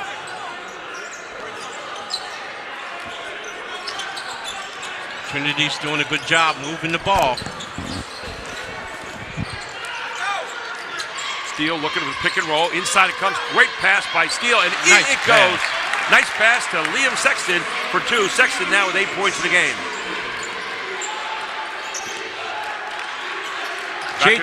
Back in that 2-3 zone again, Coach. There's the high post pass. Did he get another 3? Yes, he did. I'll tell you what, they're killing him with that high post pass out to Bazalka. 8 points this quarter for Dolimpio, beneficiary of that. 17 the game. Schlager. Schlager draws the foul from Austin. Austin's 3rd foul. J.J. Lebo got stuck on the screen out top. He's got to be able to kick through that thing, get skinny, and skinny your way through that screen. So Austin's picking up his 3rd foul. You might go to Parsons here. Let's see if Coach pulls Austin. So far, he has not made the move. Schlager up and in. And Austin's had a good 3rd quarter, too. Did they count the bucket there on that? Yes. So he's got 7 points now, so he's moving a little bit this quarter. No, they didn't count the bucket because he's shooting okay, two. yeah, I'm sorry. So second shot up and good. So 6 points in the game now. And they finally picked up Nolan full court. So here's Bazalka. Well, he proved against Chambersburg that he could go right. So. Yeah. Yeah. Here a guy up there who's helping the coaches out. Pick and roll. Bazalka gets it knocked away. And it's a foul against Trinity. Foul goes up against number 15. That's Sexton. That'll be his second. Sometimes when a fan yells that, it means that when they were playing, they could only go left. That could be it. Bazalka. Austin, what a stuff back. That was a great block by Schlager. Well, they all stayed on at that time, both teams. So the foul, again, is against Liam Sexton. This has been a expensive trip down there for Sexton. He's now got 3 in the game.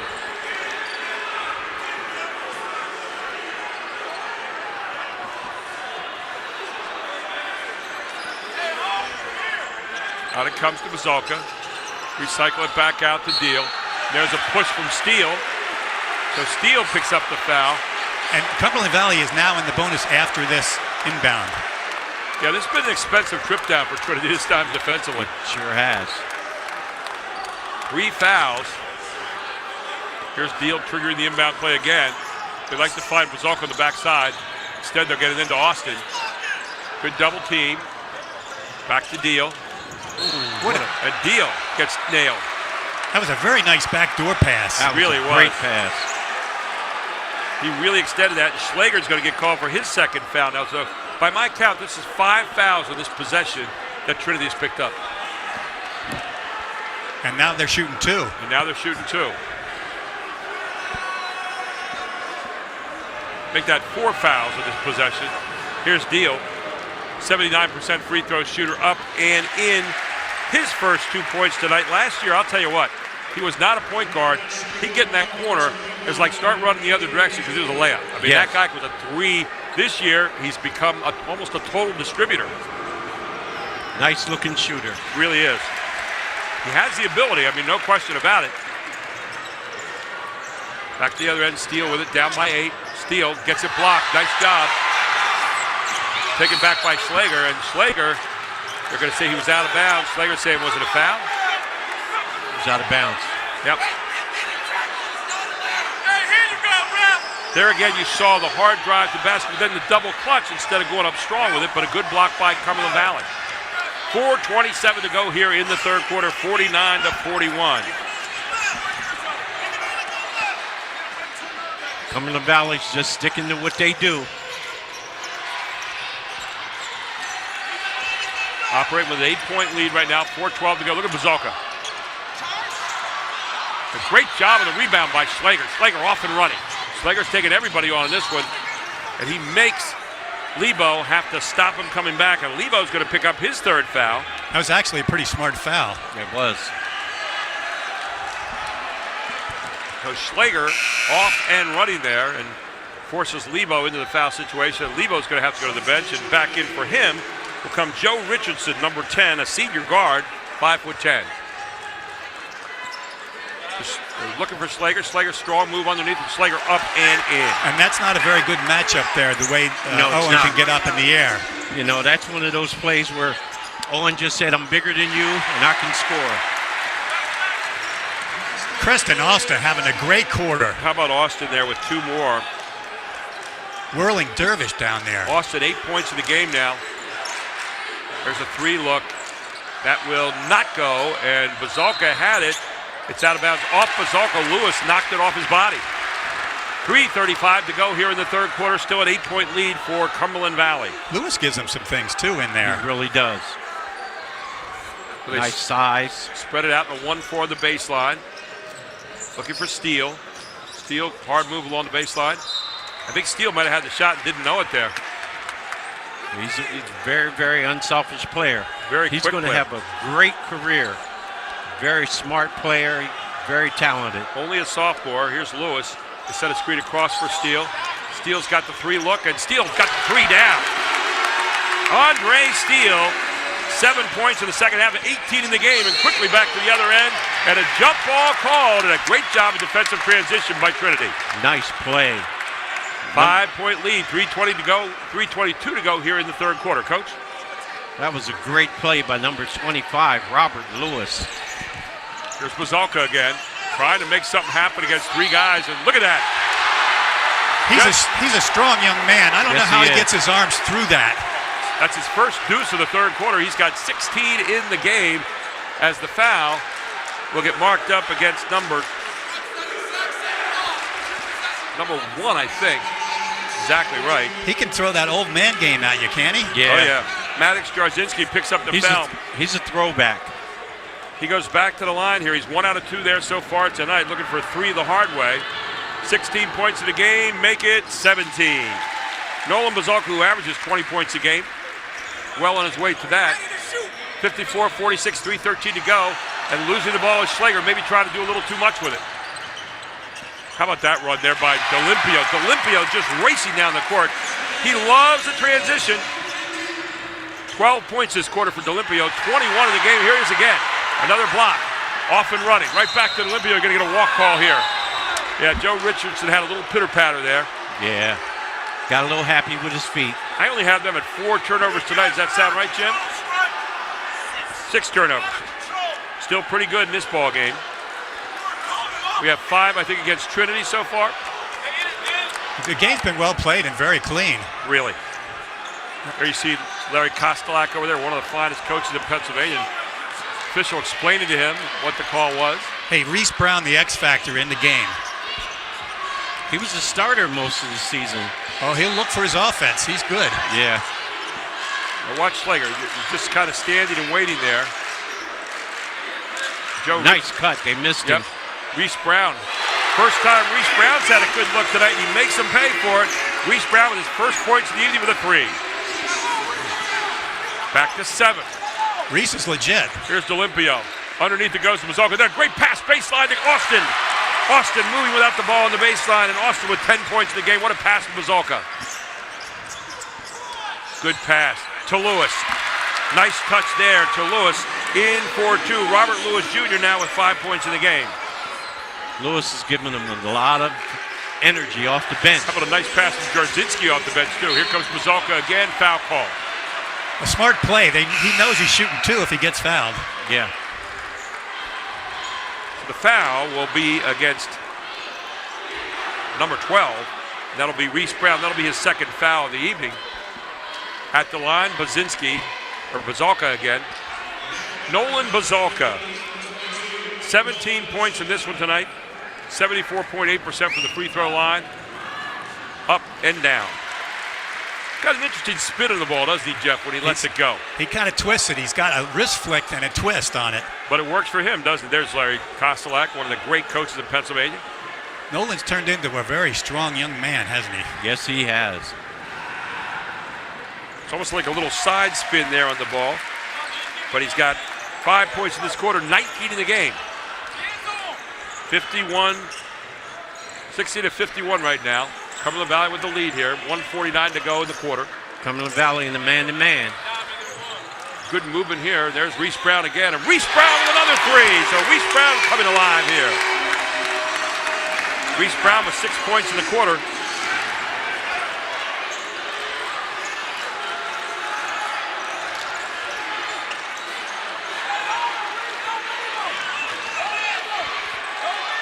(60-54), 6-point lead, 1:21 to go. That looked like maybe a walk that time he got away with for Austin. Pick and roll to Austin. Beautiful pass, beautiful pass. Austin in for 2 more of a great pick and roll with Joe Richardson. And right back up by 8 they go.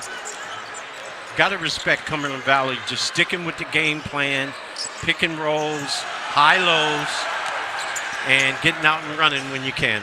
Oh, another good move, and there's Bazalka again, and look at him, up and in. Bazalka just always around the garbage. He'll pick it up. 10-point lead, 64-54. Cumberland Valley leads it. We'll take a break. We'll come right back on High School Sports Live TV on ABC 27.4. Discover the power of local expertise with global reach at Landmark Commercial Realty. Serving South Central Pennsylvania for over 3 decades, we are proud members of TCN Worldwide, connecting you to over 200 markets globally. Whether you're looking for retail, industrial, office, or investment properties, our team provides sound, honest advice tailored to your needs. Trust Landmark Commercial Realty to navigate the complexities of commercial real estate with confidence. Visit landmarkcr.com and leverage our global expertise for your local success. And welcome back to Milton Hershey High School. And 64-54 right now, Cumberland Valley leads it. And I tell you what, Cumberland Valley doing some great stuff here tonight. Every time they got threatened by Trinity, they've had an answer. Yes. Now, we've seen a couple consecutive threes by Reese Brown. Are we going to get more of that? Off the bench. They're getting him the ball, and he's letting it fly. He's like a microwave oven. He gets hot fast, doesn't he? Yes, he does. He's only a junior. Cumberland Valley's winning the rebounding war. They have 18. Trinity has 12. And as a big guy, I always like to see the rebounding team win. Oh, yeah. Here you are with Trinity right now. And the foul's going to be called against Cumberland Valley. Foul will be marked up on number 10 in there. That's Joe Richardson, who picks up his first foul of the night. Here's Yeager back in the game now. That's a team fourth, so the next one they're in a bonus, but there's only 40 seconds left. 40 seconds coming down right now. Here's Reese Brown. Reese Brown makes a great move. Reese Brown up and Reese Brown home. He's become big this quarter. 8 points in the quarter for Reese Brown. Gets it back to 8 points. 28 seconds to go in the quarter. All man-to-man now by both teams. Back to Bazalka. He loves to make a move. He knows he just looked at the clock. See when he goes in. I always say 11 seconds. Nobody ever does that anymore. They all go about 6 or 5, and I think they get caught late. And right now it's at 6. Good pickup off the switch by Yeager. Bazalka misses the shot. Bazalka fouls the shot. Bazalka misses at the end of the quarter. We head to the fourth quarter.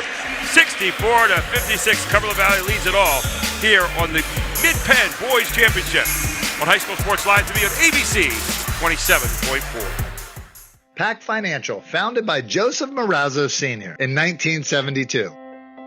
The tradition has continued for years, with son Steve Marazzo spanning 3 generations as Christian Marazzo is taking the life insurance division to the next level.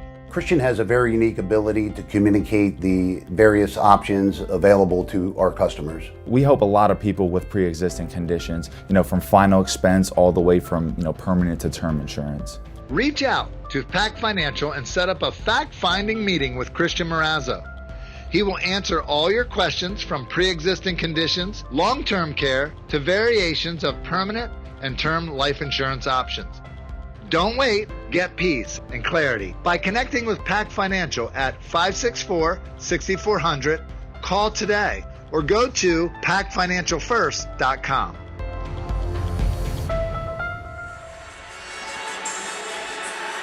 And welcome back from York County tonight. Central York won their 3rd straight YAIA championship over York High tonight, 73-64. The defending state champions now heading the districts as the number 1 team. You're looking at the number 3 team out here with the Eagles playing right now. Central York's a dynasty. Congratulations to Jeff Hoke and his Central York Panthers tonight. We had them a couple times this year. And again, the inability to get kind of a consistent ball in the hands of Slager here has really been a problem for Trinity so far.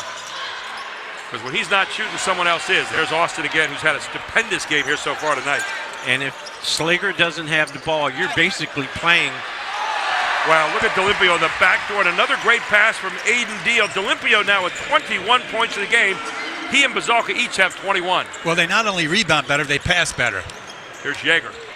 Yeager trying to make the move, but Yeager can't quite get it to go home as it's tipped out of bounds off the hands of Reese Brown. 10-point lead here with 7:17 to go. If Owen Slager doesn't have the ball, you're playing in the Cumberland Valley's hands. I mean, he's your guy. Well, he tried early in the possession, and he tripped or something in the corner, and they haven't gotten back to him. Good move. Bazalka just putting him to sleep. This is a clinic. 23 points now by Bazalka. Here comes Slager back down again, and Slager up. Slager's going to draw the foul from Aiden Deal. And for Deal, that'll be foul number 3. I like that matchup. I like Aiden Deal on Owen Slager. I like that matchup. You know, you talk about 6A Central, number 1, Mechanicsburg, number 2, Cumberland Valley, also Mechanicsburg, number 3, and then Chambersburg, 4, and Wilson, 5. Central Dauphin coming in there narrowly at 6.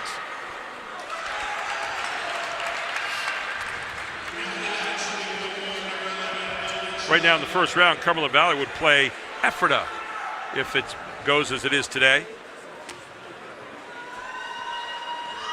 Here's Slager up and good. Slager now with 9 points in the game.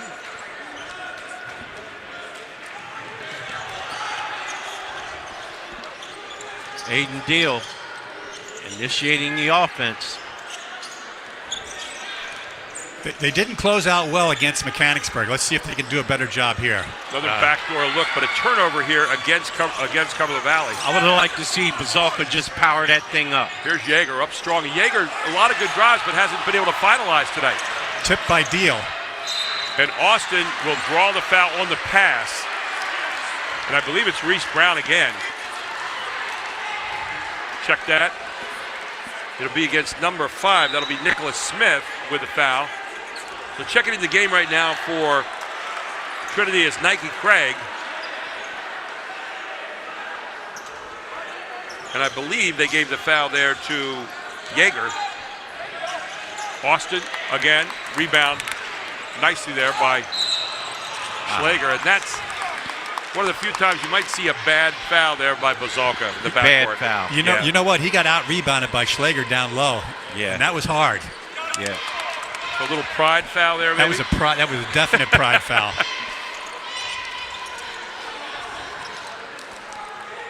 So here's Steele, who's been kind of quiet here the last half of the quarter. There's Reese Brown again, and Reese Brown misses this one long.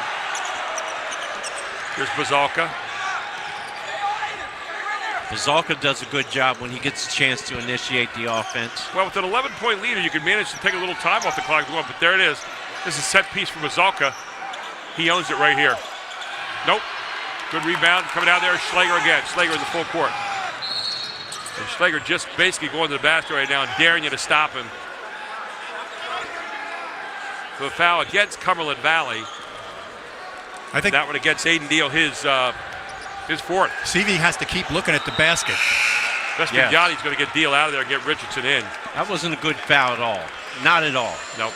I mean, I would rather see him slide in and try to force a block charge call as opposed to just putting 2 hands on his body. 5:48 left in the game. Our Capital Blue Cross postgame report coming up after this. There's Steele trying to find a shot, throws it up, and somehow finds a way to get it on home. And Steele, 20 points in the game now for Andre Steele. When in doubt, shoot. Yeah.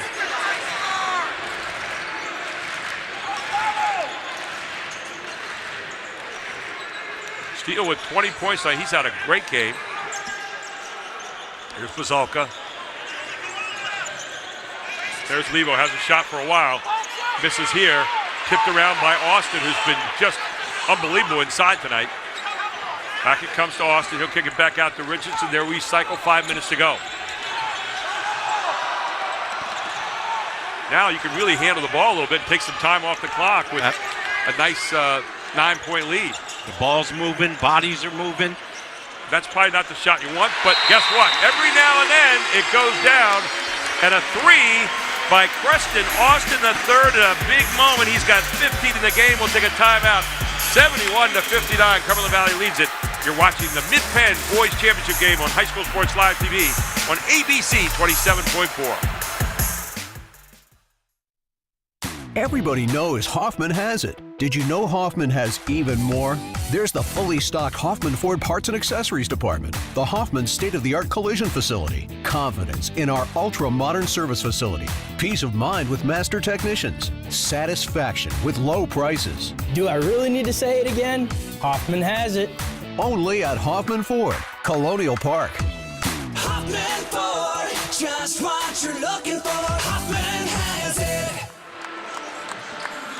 We talked about the district playoffs coming up as well. Trinity is number 1 in boys 3A in District 3, followed by Lancaster Mennonite 19-2.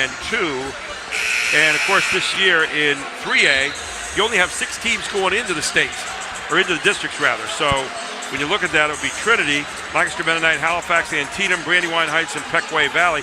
Pequay Valley with a losing record there at the 6th spot at 10-11. So Trinity would be playing them probably somewhere in the early round. Here you come back now with Trinity, down by 12. Need some points, still plenty of time though. 4:44 to go in this one. It's a good hard move to the basket by Nike Craig. Make that rather Nicholas Smith. And Nicholas Smith in for his 7th point of the night. Up on the other end though, and answering right back again. The guy's having the game of the evening here. He is Preston Austin. He's got 17 points in this one. You're looking around for Jack G. Bauer, the Hoffman Ford player of the game tonight. Mr. Austin needs to be looked at for some possible votes, huh? He's in consideration, that's for sure. It's the old Preston Austin. I haven't seen this for a month. Yeah, he's doing some things out on the floor, both offensively and defensively. Nike Craig, there's a Bazalka against Steele. They're going to say Steele lost it out of bounds. Looks like Steele was out of control on that play. Sometimes they make a call like that because of how it looks. Yeah. Good pass. Richardson up. Richardson home. Foul on Steele. Richardson for 2. And Steele will pick up the foul. And boy, they just picked that press apart. Side pass. They were face guard, and he was the next guy who was going to get the ball going down, Coach Smallwood. What I really like about what they did, they jump to the ball. They catch the ball with 2 hands, and they always turn and look towards the basket on the catch. Can't face guard right there. Had a man on the ball. There was no one home in the backside to get him. Here's Richardson, only a 50% free throw shooter on the season, but misses here. Back it comes to the other end. Here's Yeager handing off to Slager. Slager going hard to the basket. Slager, nice move up and in. And Slager with 11 points. So timeout. Larry Kostelak trying to figure out a way to make up 12 points in the next 4 minutes and 4 seconds. We'll take a break. We'll come right back on High School Sports Live TV. The Mid-Penn Boys Championship on ABC 27.4. Senior moments. They're not about what's been lost. They're about everything you've gained. With Capital Blue Cross Medicare, you're covered to go all in on more senior moments. And when playtime's over, giving them back can be a senior moment too. They're all yours. More coverage, more benefits, less hassle. Capital Blue Cross Medicare.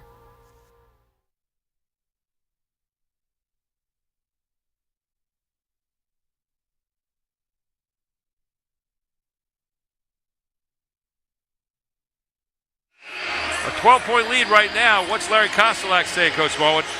Again, you need buckets.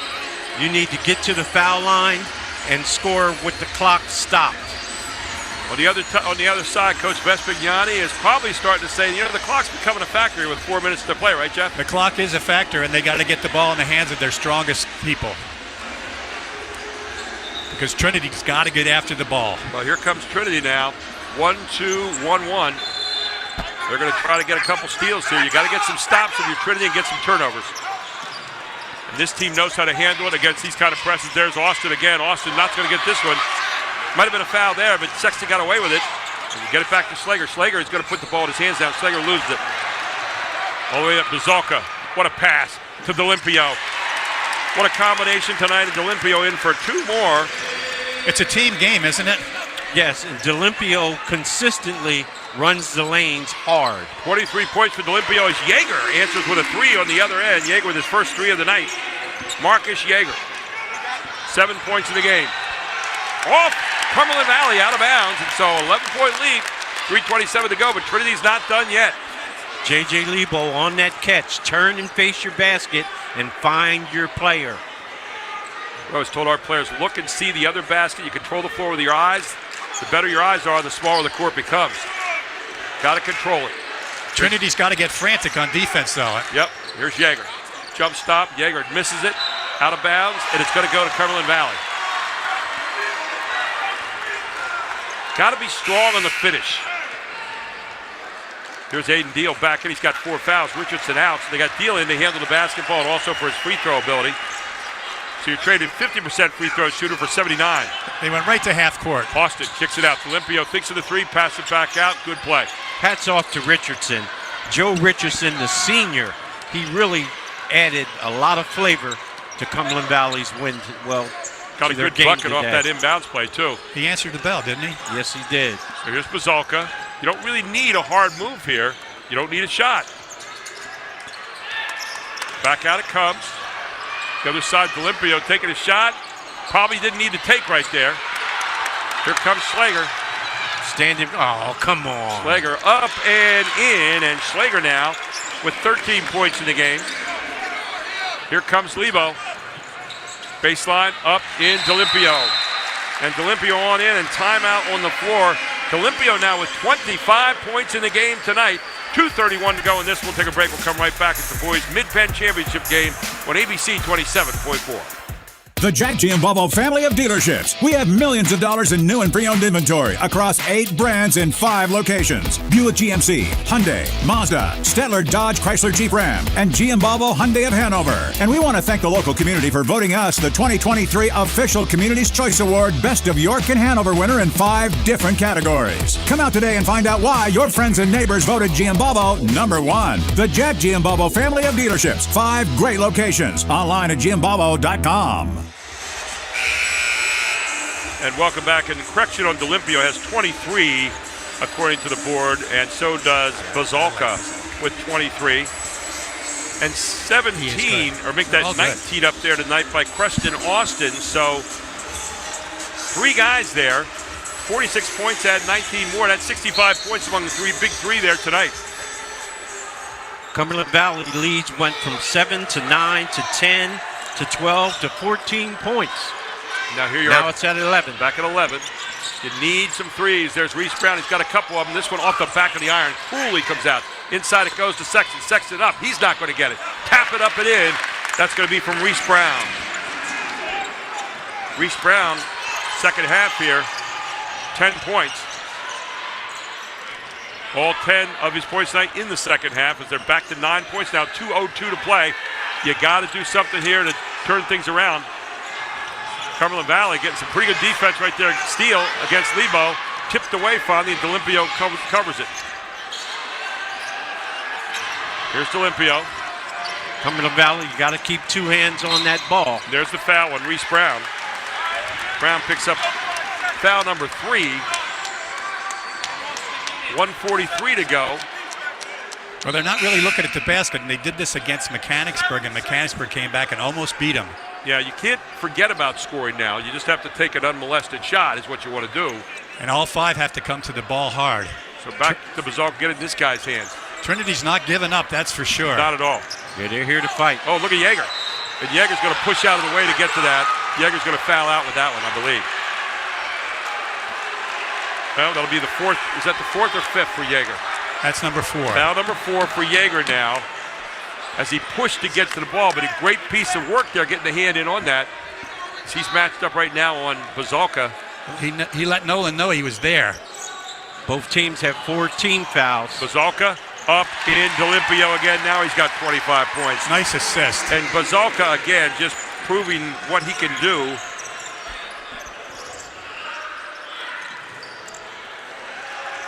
Ahead it goes to Austin. A nice assist again. Austin again. Man, I'll tell you what. Austin with 21 now. That was Bazalka, full court pass. Up and in on the other end is Steele, in for the easy deuce, and a timeout called on the floor. We'll take one as well. 1:10 to go in this one, 83-72. Cumberland Valley leads it for the boys' Mid-Penn Championship on High School Sports Live TV on ABC 27.4. Discover the power of local expertise with global reach at Landmark Commercial Realty. Serving South Central Pennsylvania for over 3 decades, we are proud members of TCN Worldwide, connecting you to over 200 markets globally. Whether you're looking for retail, industrial, office, or investment properties, our team provides sound, honest advice tailored to your needs. Trust Landmark Commercial Realty to navigate the complexities of commercial real estate with confidence. Visit landmarkcr.com and leverage our global expertise for your local success. 83-72, and Coach got some information there for us. The last lead for Trinity, they were up 4-3 with 6:38 left in the first quarter. Cumberland Valley has pulled away, and they haven't looked back. Well, Cumberland Valley, now check this out. 69 points between D'Olimpio, Austin, and Bazalka. Bazalka with 23, Austin with 21, and D'Olimpio with 25. Great distribution. On the other side, 22 points tonight for Steele, who's had a really good night. Good pressure here coming from Trinity. Here comes Lebo. Lebo's going to look to try to find someone. Who else? Austin. There's Bazalka. Now they're done playing against Trinity now with 1 minute to play. Got to play the clock. And now you get your free throw shooter coming to the line there, Mr. Deal. Deal on the season. He's only had 2 free throws all night long. And he's going to the line here, but he's a 79.4% shooter, and he's 2 for 2 tonight. So if you like the percentages, you like Mr. Deal at the line. And there he is. 84 points on the board now, 12-point lead for Trinity.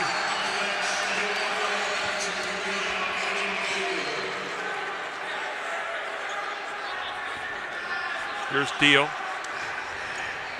Be a junior next year, outstanding player, has gone to a different role this year and has really helped his team in that role as well.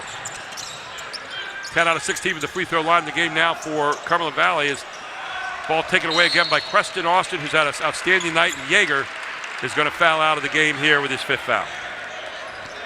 Both these teams will be heading off into district playoffs. And again, Cumberland Valley, the defending champion in 6A.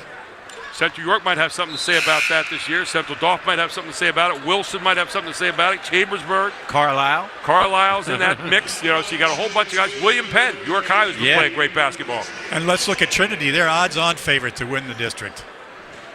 You sure are, as Austin's going to miss here. This maybe is the only Achilles heel for Austin at 54%.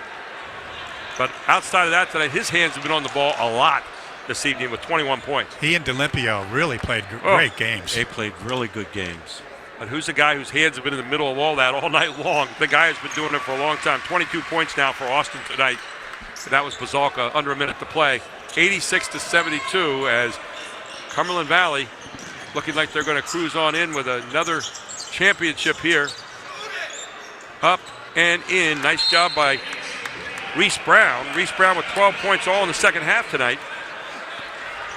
So Brown, 2 points and 86-74, 41 seconds to go. We'll keep it right here. Don't forget, we'll have our Capital Blue Cross post-game report. We'll have our Pack Financial play of the game and our Hoffman Ford player of the game all straight ahead here on High School Sports Live TV. And what a season it's been, guys. I'll tell you what, Chad Edwards back there at the controls and his whole Invicta team bringing these pictures all season long and tonight. And, of course, Charlie Fortney, who came up with great games all season long to keep us growing gray hairs all the time. Jim Gallagher doing a great job on stats every single night, feeding us. And, of course, Charlie Fortney Jr., who helped us during the season a lot, too, get a lot done. So there you have it. It was a real fun year, and it's really a lot of fun tonight, too. And, you know, here's the game within the game here, 6A against 3A. You know, the 6A teams take this personally. We saw it with State College a couple years ago against Trinity. They don't like the idea that, you know, a smaller school will come in and beat a bigger school, right, Coach? You know about that. Absolutely. It puts an asterisk on their whole season, really. Yes, it does. And that's not to say that some 3A schools haven't won or can't win over the years, but I'm telling you, if you ask any of these 6A schools, they're saying, hey, it's a little bit of pride for us, just like it's pride for Trinity coming in here trying to knock them off. Trinity, an outstanding team, and they could be a factor in the state this year, too. Cumberland Valley does an excellent job breaking pressure. Reese Brown's going to pick up the foul. Somewhat academic at this particular point. 4th foul now on Brown. As heading to the line, it's going to be Aiden Deal. And again, that's where he's had all his points. He's had 4 points tonight, all for the free throw line. 79.4% free throw shooter, and it's up and down.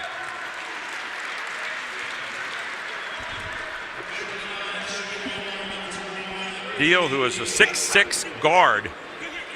And up again, and this one off the back of the iron. His first miss out of 6 times there tonight. Here's Schlager up, and Schlager's going to be on home for 2 more.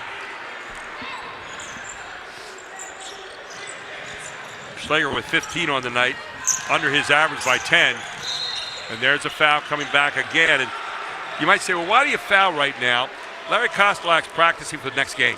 Yes. He's saying, we're in a situation here, we're going to practice fouling, using the clock. Even though we might lose this game, we're going to use everything we've got right now and practice a situation. So here's Austin back to the line. He's got 22 for the evening.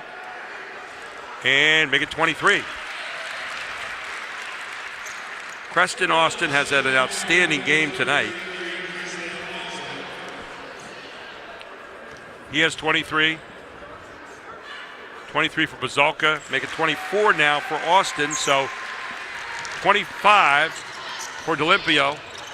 And a bank shot up, not going to go. Back to Bazalka. Bazalka just going to hold it. I think they're done fouling now. 10 seconds to go. And Cumberland Valley coming in here tonight and with authority, winning it 89-76. They are the Mid-Penn champions for 2024-25. We'll take a break. We'll come back with the medal ceremonies right after this and our Capital Blue Cross post-game report. The Eagles of Cumberland Valley winning the Mid-Penn championship here on High School Sports Live TV on ABC 27.4. Back after this. Discover the power of local expertise with global reach at Landmark Commercial Realty. Serving South Central Pennsylvania for over 3 decades, we are proud members of TCN Worldwide, connecting you to over 200 markets globally. Whether you're looking for retail, industrial, office, or investment properties, our team provides sound, honest advice tailored to your needs. Trust Landmark Commercial Realty to navigate the complexities of commercial real estate with confidence. Visit landmarkcr.com and leverage our global expertise for your local success. Tucked away on 34 private acres in York County, historic Shady Lane is the perfect outdoor wedding experience, providing historic cobblestone backdrops, forests, gardens, and a gorgeous glass greenhouse. Your wedding day will be easy and as stress-free as possible with our suites to get ready on site. Multiple ceremony options, a separate cocktail hour area, a tented reception space, and more. A wedding coordinator is included in your package to make your experience effortless. You can inquire at historicshadylane.com for more information.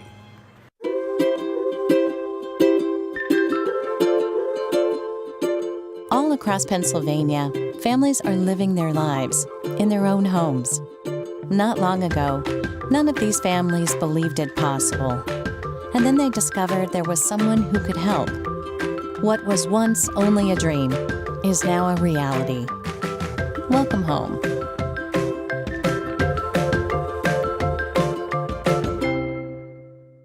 The Jack Giambalvo family of dealerships. We have millions of dollars in new and pre-owned inventory across 8 brands in 5 locations. Buick GMC, Hyundai, Mazda, Stettler Dodge Chrysler Jeep Ram, and Giambalvo Hyundai of Hanover. And we want to thank the local community for voting us the 2023 official Community's Choice Award Best of York and Hanover winner in 5 different categories. Come out today and find out why your friends and neighbors voted Giambalvo #1. The Jack Giambalvo family of dealerships. 5 great locations. Online at giambalvo.com. Welcome back to Milton Hershey High School, where we are in the midst of the awards ceremonies right now, and the medals being handed to Trinity as the runner-up this year in the Mid-Penn. Nikes. Coach Valeria Kostelak putting the medals around right now and getting Liam Sexton right there with the medal.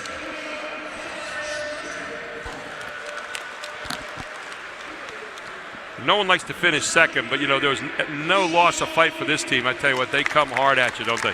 They represented themselves very, very well. And they are going to be heading as the #1 seed in 3A in the district. They were that close to turning the corner a lot of times tonight. They were. They made some runs. 22 points tonight for Andre Steele to lead all scorers for Trinity. Reese Brown with 12, Liam Sexton with 15, and Owen Schlager with 15 as well. You know, if they could have gotten the lead, they'd have been a different team, too. And I said 15 for Liam Sexton. Forgive me, 8 points for Liam Sexton tonight. And they are the runners-up this year in the Mid-Penn again. But I'm reminded you can't lose this game until you get in this game, right? There's a lot of teams that have traded places tonight to have a shot at Cumberland Valley. And here's Cumberland Valley now with the awards ceremony. They are the champions of the Mid-Penn.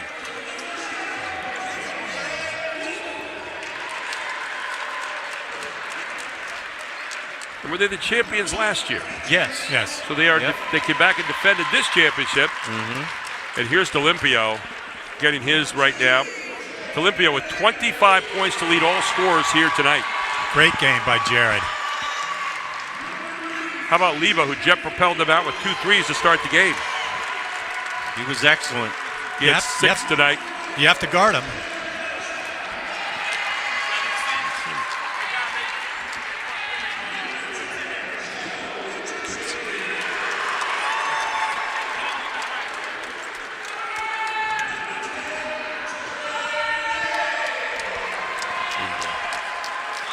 And there you saw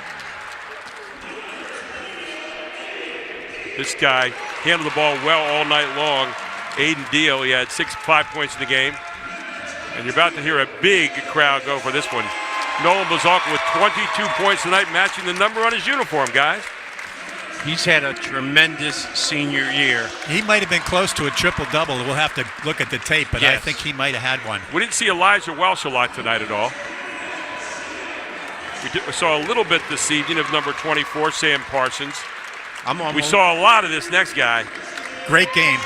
One of his best games of the year. 24 points in the game for Preston Austin tonight. John Ledzinski, one of the guys that works in practice hard every day, right? Yep. And David Vespagnani and his staff. What an outstanding job they did. So they defended this championship. There's Mike Craig, the athletic director, coming across the floor. That's a good staff. Bob Wolf, Don Hostetler, Mike Scheib, Jason Cilentro. Great They're guys. all good. Well, now they get to go out and try to defend another championship. It's called the District 3 Championship. And, man, do they have a host of challengers out there. But what a game tonight. Let's go to our Capital Blue Cross post-game report here this evening. Again, 89-76, your final score. Thoughts on the game tonight, Coach Smallwood? I thought the game was very, very well played. I thought Bazalka and company were super. I thought that when it was time, when the rubber hit the road, they weren't hard to find. Those guys came to play from the opening tip until the final buzzer. Jeff? It's hard to disagree with that. Trinity's a good ball club. I've seen them a couple times this year, and if they get a lead, they're tough to deal with. But Cumberland Valley would not allow them to do that. Fundamentally tonight, and I think the big difference of the game was Cumberland Valley regularly scored out of their offense, regularly scored out of their sets, regularly scored where they wanted to go and dissected the zone early. And even with the man-to-man, they did a pretty good job then. But the zone, they ripped that thing up the whole first half. Well, if you put a point guard in and he's your strongest guy on your team, and he's in the middle distributing, he had a ton of assists. He must have had 15 assists. Absolutely. And that just destroyed Trinity. Let's take a look at our – go ahead, Coach. He was able to pass out to the shooters, but more importantly, he was able to go down low for the high-low for buckets. Let's take a look at our Pac Financial play of the game tonight. And you could have picked a whole lot out tonight on this one, but here's the play of the game. And this really – that was a great move by Schlager there. And then what a pass-off to Steele for the left. That was as athletic a play as you're ever going to see made. And then somehow finding a way to dump it off to Steele. Look at that. Backhanding it to Steele. That was just an unbelievable play tonight from Owen Schlager. Schlager had 15 points tonight. Steele with 22 in a losing cause here tonight, but not a losing effort. They were fighting to win the whole way through. And finally, our Hoffman Ford player of the game tonight, well, 25 points you had for D'Olimpio, and you had 24 points for Preston Austin, but I got news for you. If this guy wouldn't have been on the floor, number 22, they wouldn't have had all that tonight. He is at the middle of the whole attack for them. That's Nolan Bazalka, our Hoffman Ford player of the game. And look at his body of work this evening. He played a heck of a game. He does. And again, I wish we had the stats to check. He may have had a triple-double. Distributor comes off without the ball, lays it in, shoots a three now and then like he did at the end of the first half like this. As an all-around player, he's the best in the mid-pen. Absolutely. There it is, and maybe one of the smartest players you'll ever see. And you say, well, how does he keep on scoring all the time? He just does it every night. And he finds ways to always be in the right place at the right time. Well, guys, it's the end of the season. Got so many people to thank. Our whole Invicta crew, Chad Edwards and Josh Edwards and all the guys that were here tonight working. They just do a great job of bringing these pictures all season long. Nobody does it better than the Invicta crew. And in football, in basketball, and we're so lucky to be sitting out here with these professionals out here shooting these pictures every night of these kids. Jim Gallagher, who did such a great job on stats all season long. Charlie Fortney Sr. and Charlie Fortney Jr. We always call Charlie Fortney Sr. the founder of the feast, because he picks games and he sits down. He closes the curtains on his room and it gets all dark and he goes in. I think he has a special kind of conjuring up that he does. But I'll tell you what, Charlie's a great guy. And Charlie's the guy who really is responsible for a lot of this basketball coming to you around this area, along with Chad Edwards. Those two hooked up years ago, and it never got better than it is right now. And, of course, two best commentators in the business right here, Jeff Thompson, Kirk Smallwood. You guys are the best. Great working with you. And thanks for all of us here tonight for watching all season long. Again, your final tonight. Your champions, Cumberland Valley, and now Cumberland Valley and Trinity head into the playoffs. But Cumberland Valley, your Mid-Penn championship. And it all happened here tonight on High School Sports Live TV on ABC 27.4. For all of us, I'm Gary Sutton. Have a great evening, everyone.